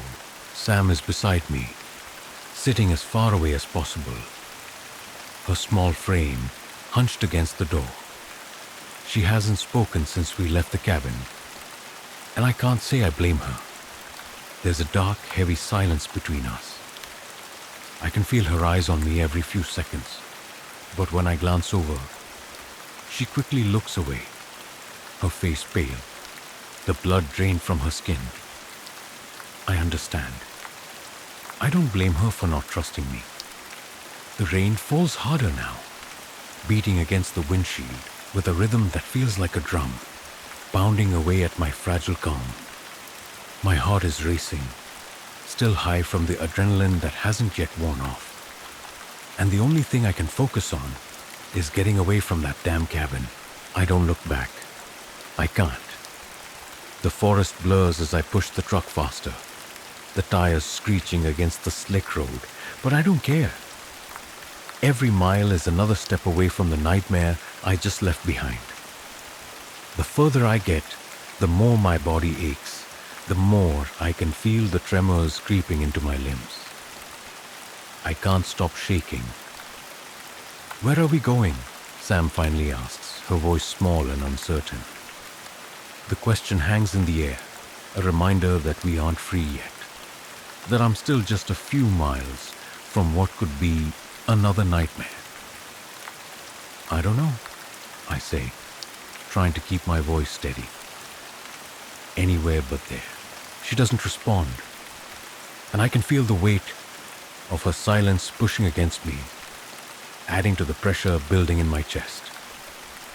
The road twists, and I grip the wheel harder, my teeth grinding together. Every turn feels like I'm losing my grip on something. The night feels endless, and the rain won't stop. It's as though the world is trying to drown me, wash away everything that's happened. A flash of headlights appears in the distance, cutting through the darkness. I freeze for a second, my heart skipping a beat. I don't know who it is, but the thought that it could be Nick, or worse, someone else, someone who knows what happened, makes the blood drain from my face. But it's just a truck.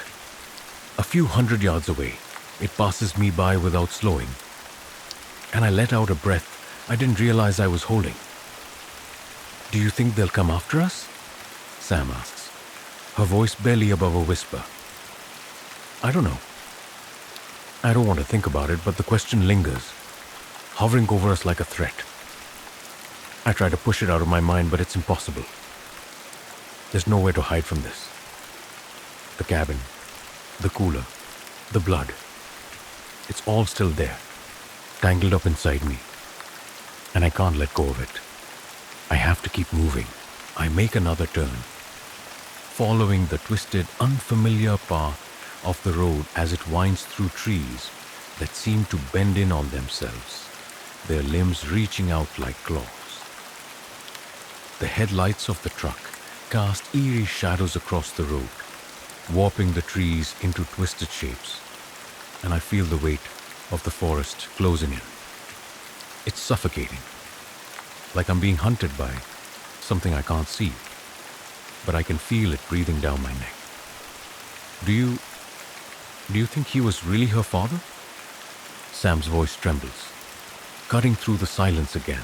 I glance over at her, and for the first time, I see the raw fear in her eyes. She's not just scared, she's broken. It's there in the way her hands are clasped tightly in her lap, in the way she flinches every time the truck hits a bump. The girl is only a few years younger than I was when I first found myself trapped in a nightmare. And I know all too well how it feels to be scared of someone who should have protected you. I try to swallow the lump in my throat, but it's hard. I want to reassure her, tell her it's over, that we're free. But I don't know if I believe that myself. I know how quickly freedom can slip away when you least expect it. I don't know, I finally say, my voice soft. Maybe, but it doesn't matter now. It's a lie, but it's the only one I can offer her. I take another sharp turn, and the truck sways under the weight of the road. The tires grip the slick surface, but just barely. And for a moment, it feels like I'm losing control. The rain hits harder now, blurring the lights ahead. Then the truck jolts. Something's wrong. The engine sputters, a sharp hiss escaping from under the hood. I curse under my breath and slam my foot on the accelerator, but it's no use. The truck lurches again, then comes to a slow, painful stop. The engine coughs, sputters one last time, and dies. The world feels impossibly still. Shit, I mutter under my breath, slamming my hands against the wheel in frustration. My stomach sinks as I look out the window at the inky darkness outside. We're in the middle of nowhere. I try to restart the truck, but it won't budge. "What do we do now?" Sam asks, her voice quiet, almost afraid to ask the question. I don't have an answer for her. My fingers are trembling as I rest them on the gear shift, the cold metal beneath my skin grounding me in the moment. We've come so far, but this might be it. We could be stuck out here in the middle of nowhere, with no way to call for help. The fear creeps back in, curling around my chest like a vice. Then, in the distance, I see it. A faint light flickering through the trees, moving in a steady rhythm. A car. I sit up straighter, squinting into the dark. It's a long way off, but it's coming toward us. I don't know if it's someone looking for us or someone else, but I don't want to wait and find out. I glance at Sam, my eyes meeting hers. There's no time to think. There's no time for anything but action. I throw the door open and step out into the rain, my boots sinking into the mud. My heart races as I move around the front of the truck. The headlights are getting closer. I can hear the engine now, roaring louder as it cuts through the storm. "Sam, stay low and stay behind me," I whisper urgently. I don't know who's out there, but I'm not about to let anything happen to her. I pull Sam behind me, crouching down as the light grows closer.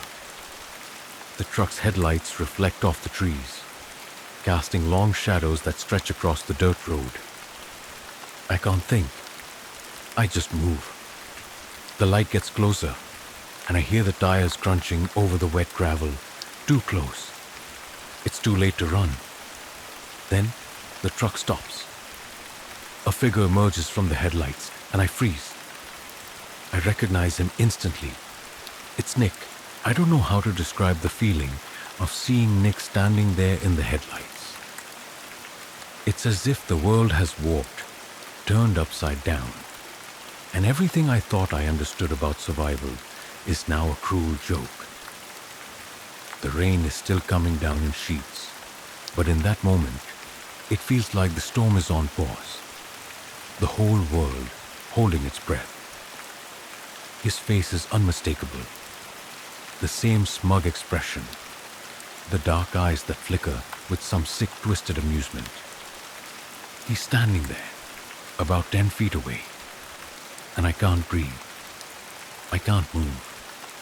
My chest tightens, and my mind starts to spiral, because there's no way he should be here.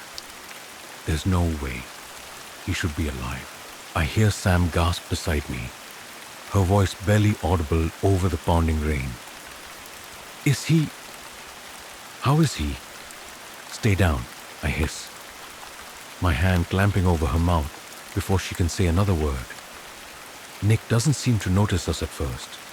His eyes are scanning the truck, the tires, the windshield, like he's searching for something or someone. His eyes flick over to me, and for a second, I think he might have seen us. He tilts his head, almost curiously, as if he's trying to figure out what's happened. I freeze, holding my breath. But then his gaze shifts, and he starts walking toward the truck, his boots squelching in the mud. I don't know what he's doing, but I know it can't be good. He's not acting like a man who's just been stabbed. He's not acting like someone who's been murdered. He's too damn calm. "Nick," I say quietly, my voice coming out ragged. It feels wrong to speak his name, like some kind of curse, but it's the only word I can choke out. "What the hell do you want?" He stops about 5 feet away from me, and for a moment, we just stand there, in the rain, staring at each other. I can see the blood on his clothes, but it doesn't seem to bother him. It's almost like it's part of the outfit now. His skin is pale, slick with rainwater and something else. The blood looks darker against the wet fabric, more brown than red, and it makes my stomach churn. "You didn't think it would be that easy, did you?" he asks, his voice low, mocking. "Did you really think I wouldn't come after you?" I swallow hard, and my thoughts are spinning so fast, it feels like my head might explode. He can't still be alive. He just can't be. You're supposed to be dead. I hate that my voice shakes, but I can't help it. The fear is crawling up my spine, making my skin crawl. Nick chuckles, the sound harsh, almost cruel. "I guess you've learned that nothing's ever that simple." I feel the wetness of Sam's trembling hand in mine, and I squeeze it, hoping to ground myself, hoping she doesn't see the fear in my eyes. "You're sick," I spit out. "Why the hell are you still after us?" His grin widens. "I'm not after you, Gretchen. I'm just here for what's mine." I feel like I've been punched in the gut. What's mine? I glance down at Sam, whose face is pale, her eyes wide with terror, and then back at Nick. My heart starts hammering harder, faster. "You really think I'm going to let you get away with it?" He sneers. "You think you can just take her, take my girl, and drive off into the night? You think you're the hero here?" It clicks in my brain then. Sam, she's not just another victim to him. She's a possession, a thing, something in me snaps. My mind shifts into overdrive, moving faster than my body can follow. I have no choice. I look at Sam, my voice barely a whisper. "Get in the truck. Stay low. Don't make a sound. Go now." Sam doesn't hesitate. She doesn't look at me, doesn't say a word. She just follows my command, slinking down into the floorboard like she's been trained to do it 1,000 times before. Nick watches her, his eyes narrowing. He must know she's trying to escape, but he doesn't seem worried. He doesn't seem to care about her at all anymore. "I told you, Gretchen," he says softly, his smile chilling. "You're not getting away from me. You never will." Before I can process his words, he lunges forward, faster than I could have imagined. It's like he's been waiting for me to move, like he's been planning this the entire time. My hands fly up instinctively, and I feel the cold, slick metal of the truck's door handle. I try to slam it shut, but he's too fast. His hand grabs my wrist, and I cry out as he yanks me toward him, the force of it pulling me off balance. I can feel the adrenaline surging through me now. The fight or flight instinct kicking in with everything I have left. "Let go of me," I scream, twisting and jerking away from him. But his grip is like iron. "You think you can fight me? You think I'll just let you walk away?" The rain is pounding down on us now, drowning out my thoughts. I twist again, desperation making me stronger than I've ever been. I don't know where it comes from, but suddenly, my hand is on the knife I'd used to kill him before. In a blur, I yank it free from the back pocket of my jeans and slam it into his side. He grunts, his grip faltering for a second, but it's enough. I twist the knife, pulling it out of him as he stumbles back, eyes wide in surprise. The blood flows freely now, and I don't stop. I don't think. I just move. I bring the knife down again, aiming for the same spot. The world around me spins as I hear Nick's breath grow ragged, his movements slowing. I can't hear the rain anymore. I can't hear anything except the sound of his blood splattering against the dirt, against my skin. "Please," he gasps, his voice barely a whisper. It's the same word he used to say to Sam, the same pleading tone, the same desperate begging. But I don't care. I can't care. I stab again and again. Finally, he goes limp. For a moment, I stand over him, my hands shaking, the knife heavy in my grip. I can't look at him. Not anymore. But I can't leave him there either. Not like that. I stumble back to the truck, my breath ragged in my chest. I need to get out of here. We need to get out of here. Sam's eyes are wide, and she looks at me like she's seeing me for the first time. But she doesn't say anything. She just nods, and we drive away. We're not free, but we're alive. And that's all I can ask for right now.